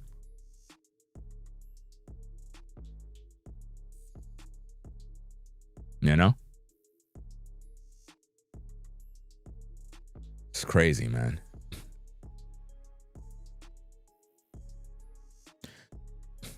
I'm not talking about no moderator, so I don't know what y'all talking about. I said a content creator.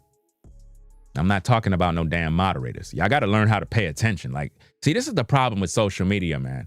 I'm literally talking and people still don't understand nothing.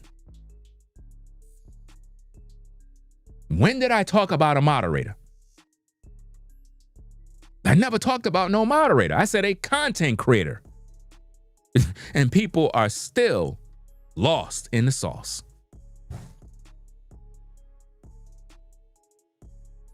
I just said I'm not mentioning nobody's names. You figure it out. You know, I said a female content creator, and I'm making that very clear. I don't rock with that person no more. I gave you all the fucking clues, and people that fucking dumb. I said they was fucking disrespecting Hulk Hogan. You got your clues. Put it together. I ain't rocking with that person no more. You figure it out. If you're disrespecting people when they dead, I got a problem with that. Especially when I made a video paying my respects. I can't rock with you. That ain't code. I can't rock with that. Even if I'm a person that had an issue with Hulk Hogan, I would keep my mouth shut just to keep the peace. And this is the thing about the black community that they don't understand when it comes to staying on code. You know what I mean? When it comes to staying on code, you got to be on code, man. You got to stay on code. If you see people speaking positive about a situation and you figure, well, forget what you saying. I don't like the dude. I'm going to go make my videos and tarnish the person's name and legacy because I feel they are racist. Then you know what? I can't rock with you no more. I can't rock with you no more. If that's how you feel, I can't rock with you because you're a racist. And if you feel that way about Hulk Hogan, you can't hang around me. You can't, because that's negative energy. And it's bad for business too. I got all sorts of different people that watch my platform. I'm not going to have that garbage. You know? If you got hate for different groups of people, keep your hate to yourself. Stay on code. You know? Keep your hate to yourself, but don't express your hate publicly. And I can see it. And I'm looking at the hate and I'm like, oh, so you throwing shade at me too. You throwing shade because you know I made a video about that. You know how I feel about that. So why would you do that? Because you don't care. So in your mind, you're saying, hey, I don't care if you're a fan of this person. I don't care if you got love for that person. I don't like them because they said the N-word. Okay, so guess what? I don't rock with you no more. Just that simple. Can't rock with that. You know? You making videos mocking the legendary Hulk Hogan? Are you bugging, bro? Bugging. Anybody disrespecting Hulk Hogan is crazy. I don't care if that man said the N-word 100 times. I don't care. That man is a part of my childhood coming up in the game. Know what I mean? Don't disrespect history. That man made history. Y'all bugging. And that's the type of hate that is toxic in the black community, man. Very, very hateful. What exactly are you laughing at? What exactly are you laughing at? What's so funny?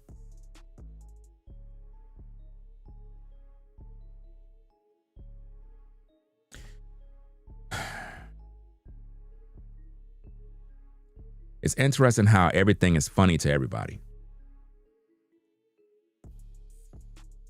Everything is always funny when you speak in truth. What exactly is funny? Can't answer, right? Let me help you out. When I tell you there's a lot of secret hate, bro, when I tell you, bro, people are very evil, bro. Very evil in today's day, man.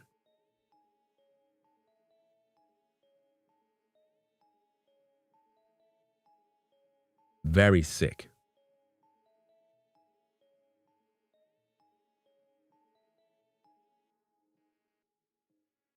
You don't laugh at people when they die. You don't do that. Especially people that was very instrumental in people's upbringing. You don't do that. And what that person did was sick. And I don't tolerate stuff like that, man, because it shows how evil people could be. That means that deep down inside, it's not just Hogan. You hate white people as a whole. And you became judge and jury. And there's no forgiveness with you. And these be the same people that claim they have God, man, in their life. They claim that they follow God and there's no forgiveness. So it's like, you want God to forgive you of your sins. But if the white man used the N-word, all of a sudden now you make it personal. You make it some. See, here's the thing. When Hogan used the N-word, they secretly recorded him. He didn't direct that at black people as a whole. He had an issue with the man his daughter was dating at the time. And somebody was recording him, and they literally used that against him to destroy his career. You see? But nobody got a problem with Booker T calling Hulk Hogan the N-word. Make that make sense. See, the very woman who made those two disgusting videos degrading Hulk Hogan, she did not make any videos with Booker T, the wrestler, who was being interviewed and he used the N-word on Hulk Hogan. Nobody ain't see that, right? Everybody gonna act like they don't remember that, right? See, I'm a wrestling historian, and I remember when Booker T called Hogan an N-word. That's right. Matter of fact, let's go get it. Let's go get it.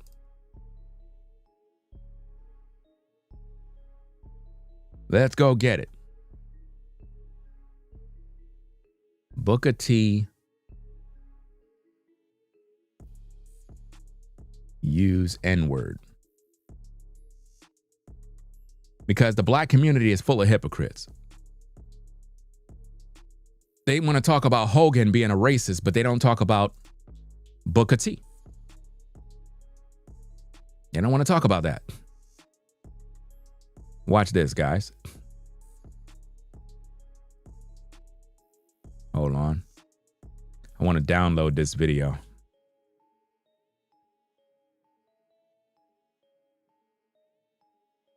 And what's so crazy is Hulk Hogan had an interview with Booker T, where Booker T talked about his use of the N-word against Hogan. And Hogan didn't condemn him. He didn't do nothing. But nobody's talking about that. Instead, you condemn a legend. But yet Hogan forgave Booker T. Sick, man. I tell you, the world we live in is evil.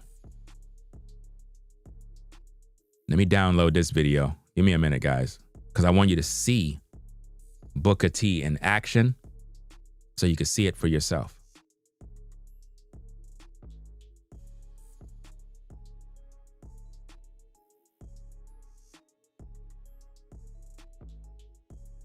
Because if Hogan is a hater or a racist, then shouldn't Booker T be a racist?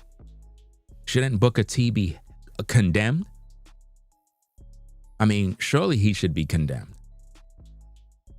We should have that same energy. We can't go around condemning Hulk when he's dead and we not condemning Booker T. So it's okay for Booker T to call the white man an N-word, but for some, and he did, and Booker T did that on a national stage. Hogan didn't do that. Hogan's situation was a private situation that somebody recorded. Booker T did it live in a public recording. And it went over the air. And he thought his career was over when that happened. But nobody got to talk about that. Everybody's quiet. Let me play this, man. First, let me download this video clip.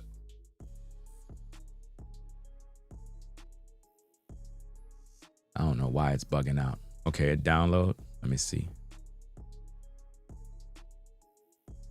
Let me wait for this to download. And then we're going to get back into this. Yeah, Booker T is supposed to be held equally accountable, but guess what? The black community won't do that. You know why? The black community is racist. They only have the energy to hate white people, but they don't hold black people accountable. They don't. Like I said, I got all the receipts. That's why that YouTuber lady, I can't rock with her no more. Once I saw the disgusting videos and the way she was in her video laughing and giggling and making a mockery about, you know, a little racism. Ain't nothing wrong with a little race. I'm looking at that. I'm like, that's disgusting, man. That's horrible. That's horrible. We're talking about a legend. You ain't do that to Booker T. You did not do that to Booker T. So hopefully that lady's listening. Hopefully you're listening. Hopefully you're watching this video right now, pissed off and angry. I hope that you're listening to this. You know? I hope she's listening. Give me a minute. You got to get this video. Let me see. Booker.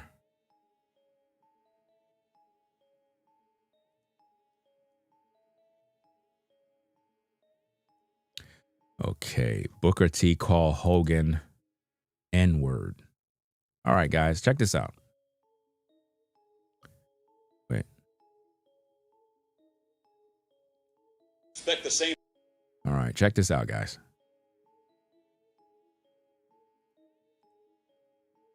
I mean, if Hogan's a racist, why the black community is not focused on Booker T. Washington? Right? Check it out. Expect the same thing is going to happen in this four-quarter match. Let me tell you something, Gino. Can you out here talking about a click? The only click. Hold on, wait. I want to make sure it's in sync. Expect the same thing. Is it in sync? Expect the same thing is going to happen in this four-quarter match. Let me tell you something, Gino. Can you out here talking about a click? The only click you need to know about is the Harlem Heat and Sister Sherry. See, because what you dealing with here is the brotherhood. It's non-stop from this point on in WCW. We take what we want, and after we take Lex Luger and the Giant, we want the gold sucker. Hulk Hogan, we coming for you, nigga. I should point out for the record, Stevie Ray, look at this. Take a look. We're talking about the rack, the torture rack of Lex Luger. Did you hear that, guys? Did you see the way he put his hand like, did y'all see that? Did y'all see that? He already knew he messed up. Listen. It's the brotherhood. It's non-stop from this point on in WCW. We take what we want, and after we take Lex Luger and the Giant, we want the gold sucker. Hulk Hogan, we coming for you, nigga. I should point out. Look, do you see that? He already knew what he did. He knew he messed up. That was over the air. Even the white lady behind him knew what he did. But remember, these are wrestlers. They got to stay on code. You see that? She's trying to cheer him up, like, stay on code, stay on code. Stevie Ray, look at this. He's embarrassed.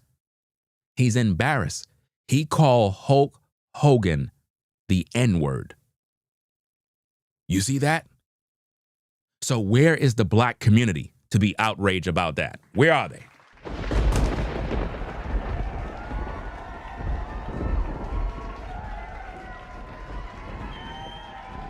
Where is the other female content creator to talk about Booker T calling Hulk Hogan the N-word?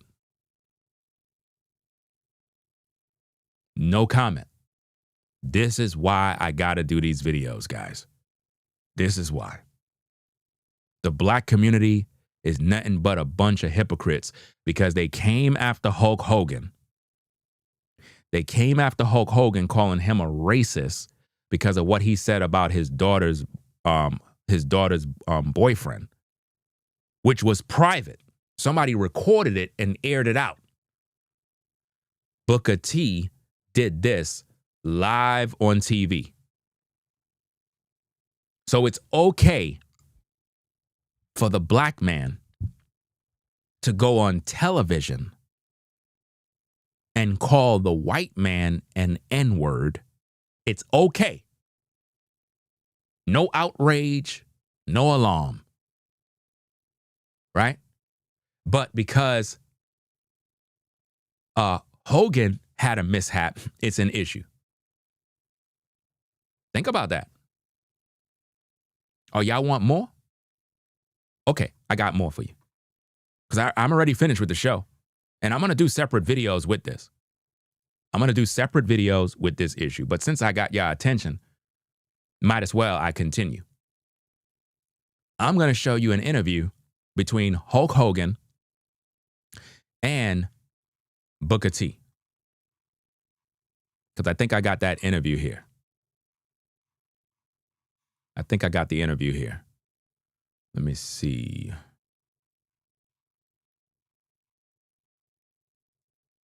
I believe I have it here. Forward. Yeah. Okay, check this out, guys. Forward, you know. Let me put the volume up. Volume.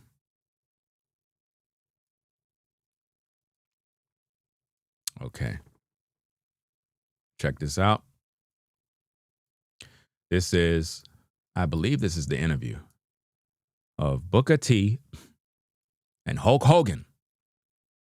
Because it's something people have been wanting to hear. I mean, our text line blowing up. Hey, Jerry, I want Jerry to play a clip before we even get into it. Jerry, play that clip for me real quick. We take what we want, and after we take Lex Luger and the Giant, we want the gold sucker. Hulk Hogan, we coming for you. Man, you know, that moment right there, back in WCW, that was the worst moment in my life at that point in time. Did you hear that? He played his own tape. He said that was the worst moment in his entire life. Let's go.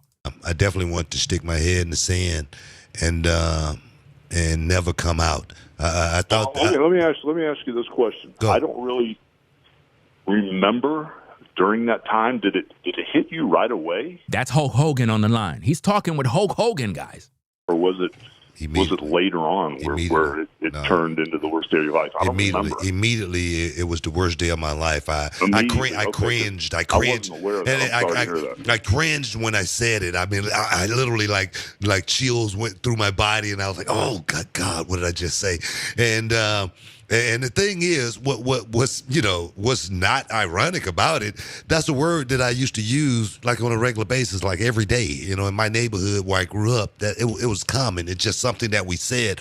But in the wrestling business, until that day, Hulk, until that day, none of my peers had ever heard me use that word, black guys or white guys. No one had ever heard me say that. My wife, literally the first time she saw me, and for the first year or so, she was like, she didn't even think I listened to rap music because I was so straight laced. And when I said that, I was like, good God, man, I froze. I wanted to, like I say, I thought that was the end of my career. And my question is, watch this, guys. Watch this part here. Watch Booker T ask Hogan why he didn't get him fired. Didn't you, be more ticked off about it?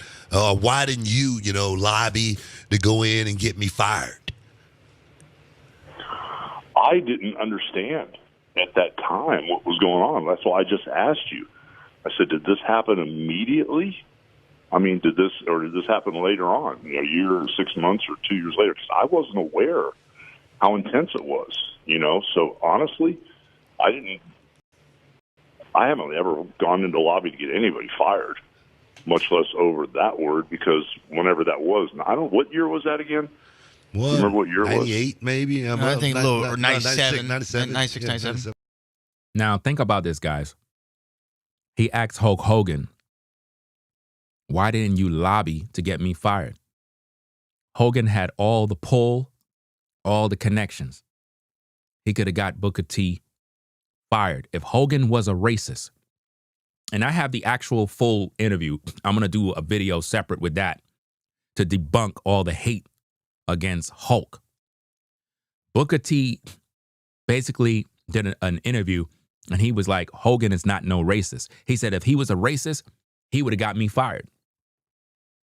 If Hogan was a real racist, knowing that Booker T used the N-word against him on national television, he would have got him fired if he was a racist. But he didn't. He didn't. You know why? Because Hogan is not no racist. He's not. So at the end of the day, people that are making this thing into something that it shouldn't be should be ashamed of themselves. The man died.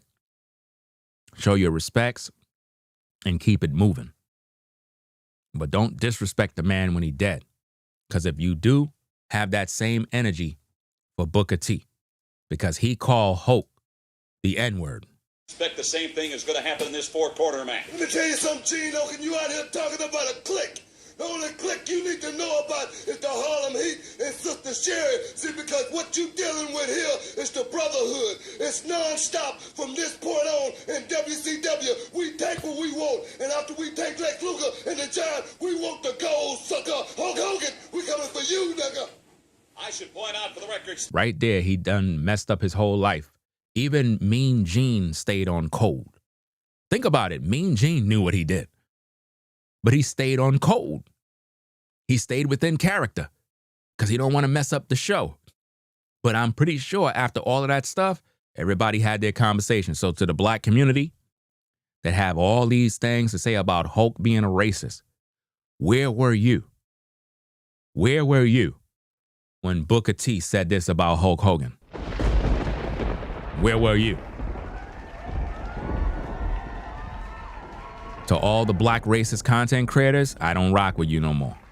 You're a disgrace. Because, see, if you are a person that is aware of history and you know what's going on, you would know about this particular video clip right here. You would know about this clip. This clip would make you think twice of saying anything about Hulk Hogan. Because if he was a racist, you know, he would have never allowed Booker T to last in the industry. He would have got him fired. He would have got him fired if he was a racist. If he didn't like black people, he could have ended his career. And at that time, Hogan had all the power in wrestling. Everybody knew him. He had the money, the power, everything. All he had to do was just make a phone call. Guys, did y'all hear what Booker T said about me? He used the N-word. Get him up on out of here. If he was a racist, you know? But do you see any of these content creators talking about this? No. They ain't talking about this. Oh, but now that I mention it, now that I'm talking about Booker T, oh, this is great for content. Oh, yeah. Oh, man. You're going to see content creators talking about, hey, guys, you know, Booker T versus Hogan. You're going to start seeing it soon. You know? That's why I said, let me do it now. So when you see everybody else do it, you're going to see them using my talking points. They're going to be the same things I'm repeating, they're going to repeat. You know? So to all the black racists that hate white people, that hate Hulk Hogan, that had a lot of disparaging things to say about Hogan, saying he's in hell, saying that, you know, God is mocking him, that God is laughing, he didn't make it to the kingdom. Be very, very concerned about your day of judgment, because it's easy to judge a man when he's dead, when he can't defend himself. But one thing I know is that Hulk Hogan apologized for his use of the N-word. His own daughter don't got no ill will against him. He gave his life to Christ. And it's just unfortunate that he passed away. He lived a long life. It is what it is. He had a lot of issues in terms of health. And he's a childhood hero of mine, a childhood hero of a lot of the guys. And, you know, we got much love and respect for Hulk. Regardless how you feel, it is what it is. I don't care if that man said the N-word 1,000,000 times.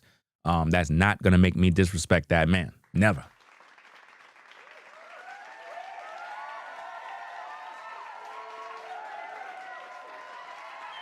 You know, it's like people forget all the things they say. They forget the hateful things they say about white people behind closed doors that we don't record. But everybody is guilty of saying something behind closed doors or in secret. We're all guilty of saying things that we shouldn't say, that we hope nobody never share. We're all guilty of that.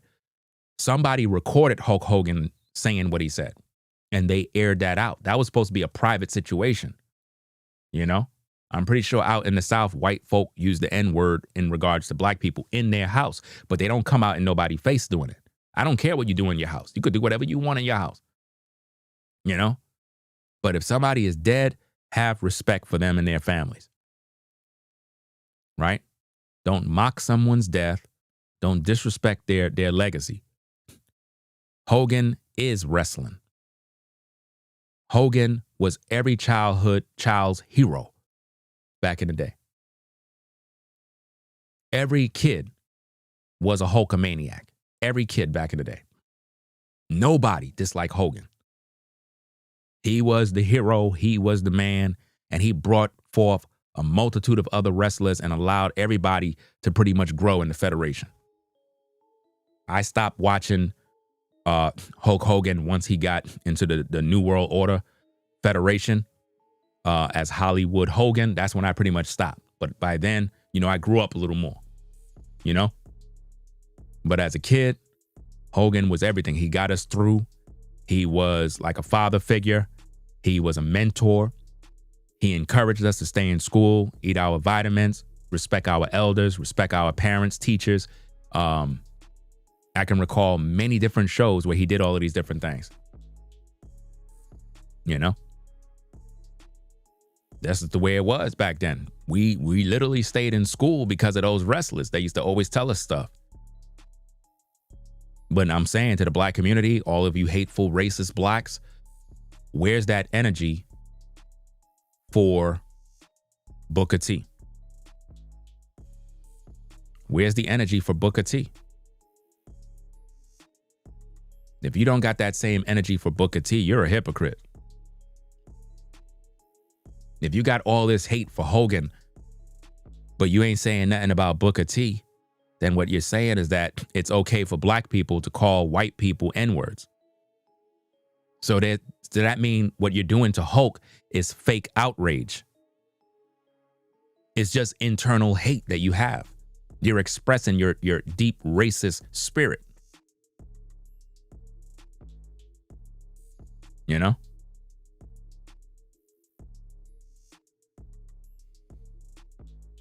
So that's all I'm going to say on that. It is what it is. Like I said, that female content creator, I don't rock with you no more. I made my decision. Your video pretty much sealed the deal for me. It is what it is. Take it how you feel it. But you're not going to disrespect a legend, a childhood hero when the man pass away and get away with that. I got to do what's right for me. And when I see stuff like that, it's hurtful. It's hurtful. And I don't like that. And some might say, but you don't know that man personally. It's not about knowing somebody personally. It's not about that. It's about the respect, you know? That's what it's about. It's about respect. Saying hurtful things about somebody that meant a lot to us when we were kids, that's like a teacher. You know, I can still remember some of my childhood teachers when I was a kid in school. You know, one lady, Miss Hannadale, I remember her. I remember her like it was just yesterday. I'm talking about when I was in regular school, like in what, 3rd grade, 4th grade. And I can still remember my teacher, Miss Hannadale. That teacher was very instrumental in my life. She was a teacher that pretty much taught us how to read to understand, not just how to read a book, but she would teach us how to read to understand. You get it? Not just reading, but read to understand. And she was very involved in with the kids in the class. She took her time with all of us. She didn't give no preferential treatment. And another thing she always loved is us being unique. She didn't want none of us copying off of each other or none of that mess. I remember there was this one time, and I remember it was like yesterday, guys. That's how much this teacher meant. When we found out that she passed on, you know, all of us, we were grown up and we found out, she's no longer with us. It was a bad time. I see the same thing with Hogan, the same thing. But I can remember there was a time when we was kids and she didn't want us copying from each other. And you had this other kid in the classroom. His name was Harold. I still remember his name. He looked like Webster. Yeah, I remember the movie, not the movie, I think the Sips, Webster, the kid Webster, he looked like him. And basically, there was a situation where she asked us to write like a poem or whatever. And the other kid, Harold, he wrote something about from the bottom of my heart, X, Y, and Z and stuff like that, right? And I recall he had showed it to me, right? He had showed me his thing and I had showed him mine. I didn't feel mine was good. So I kind of tweaked mine a little bit and I kind of put in from the bottom of my heart. You know what I'm saying? I kind of tweaked my message to kind of look like his a little bit. And when we got to the class and she read it all out, she came to my desk and she already knew. She was like, why you try to copy some of his message? I was like, I ain't try to copy. You know the same type of stuff that people do on YouTube. Same thing, right? And she called me out. And she was like, be yourself, She was like, where's your message? Where's your original message? I was like, I don't think it's good. She was like, where is it? Let me see. And I showed her my message and she liked my message. She said that my poem was good too. You see? There was nothing wrong with my poem. I thought that his poem was better because I was judging myself and I looked down on myself and I didn't think mine would be good enough that the teacher wouldn't accept it. But when she read mine, she actually liked mine very much. You know what I mean? So when I look at those memories as a kid, those are the same kind of memories I have coming up in the game where we had wrestlers like, Hulk Hogan, Ultimate Warrior, Randy Savage, Paul Orndorff. When we have those wrestlers, Ric Flair, even though Ric Flair would be considered one of the villains, Ric Flair was still one of the favorites too, regardless of how you feel. He was one of the favorites, even as a villain. So to see the disrespect they gave Hogan after he died, bro, and this is coming only from the black community. Disgusting. Disgusting, man. Absolutely disgusting, man. that people could be that cruel. That did not come from white people. It came from black racists. Now, there's some white people that don't like Hogan too. Don't get me wrong. There's some white people that don't like Hogan.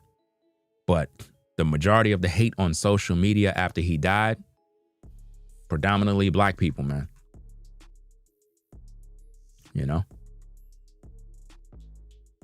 So I'm going to get up on out of here, guys. Peace and blessings to the mods in the chat. Appreciate y'all coming through. Caramel, Kimmy Kim, Forever Studios, Isandra. Yeah. So that's about it, guys. I'll be back later on with more content. I got to go upload a video that I did earlier outside when it was raining. Hopefully the rain has stopped. You know, go out there and see what's going on outside. But yeah. So we'll keep you posted on whether or not this guy is ever found, because I don't know where he's at. You know, I don't know where he's at, but we covered the story. Hopefully you learned something from it. It is what it is. Now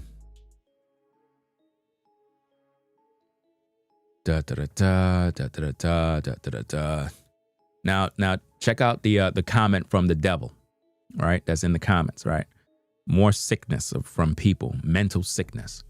Somebody says, let's say you had a favorite coach in school. Everyone liked him, but it turned out he was sleeping with students. Would you still support him and his legacy? Let me answer that with a question. If you were a pedophile, would your mother and father still accept you as their son?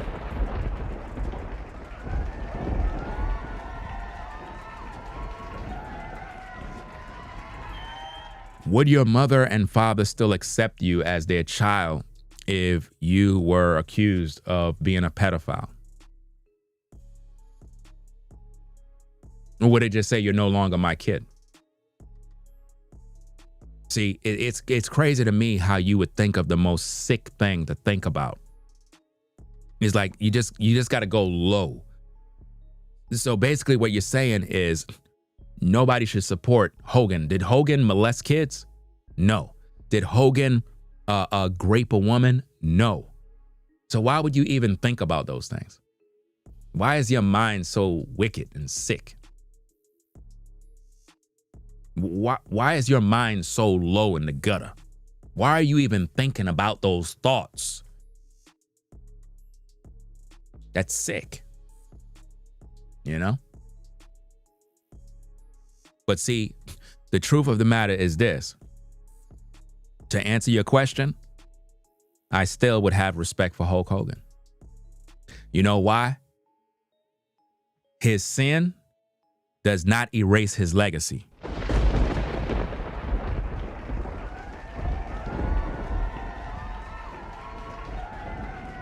See, what you represent is a generation of demons.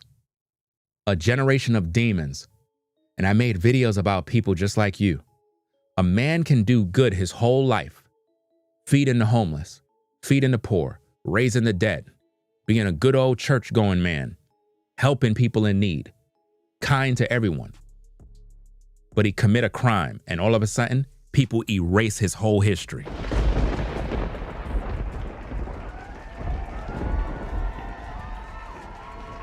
That's the world we live in.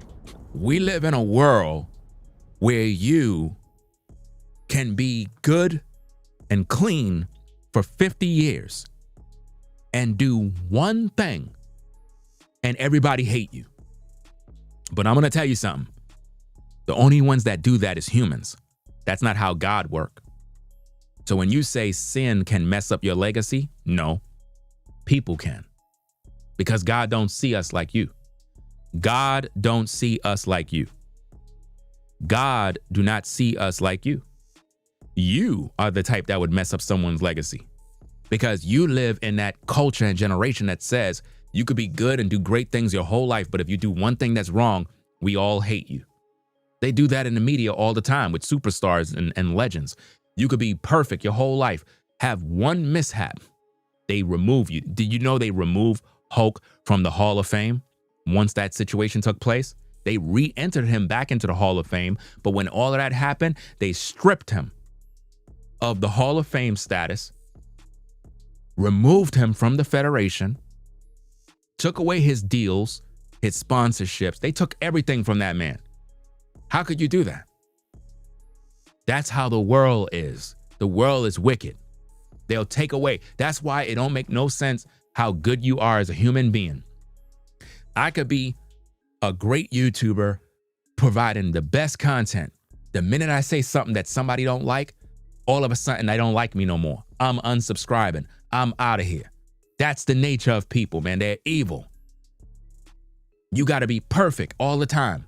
And the minute you do something they don't like you no more. That's why it don't make no sense trying to be a people pleaser. Yeah, they may even try to erase your history. If you can remember in the movie 10 Commandments, with Charleston Heston, he played Moses.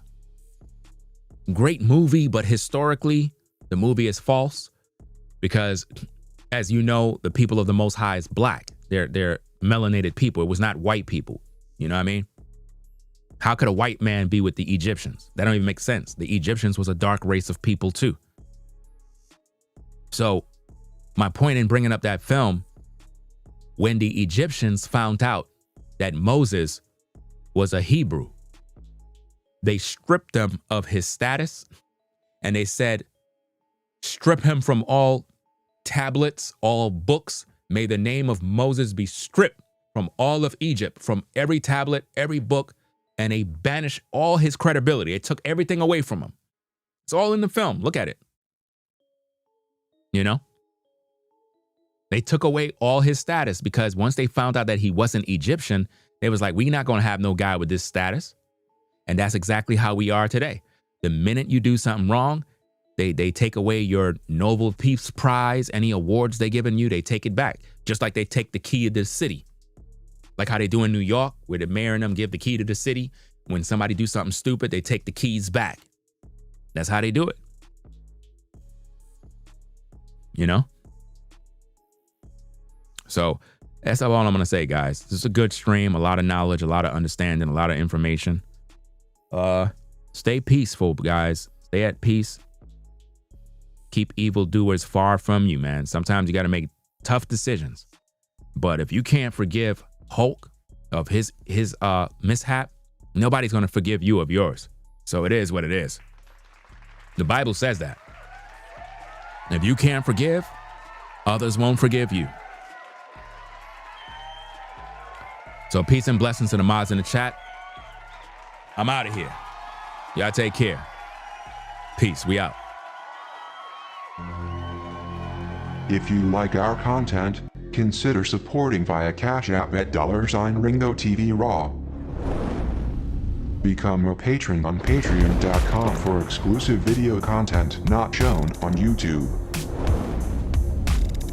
You could also support through PayPal at paypal.me/RingoTVRaw. Subscribe to our YouTube channel and click the bell to be notified of new content.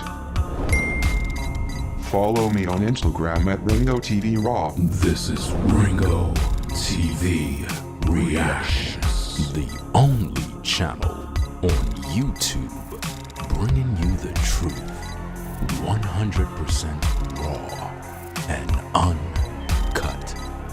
I'm out. Peace.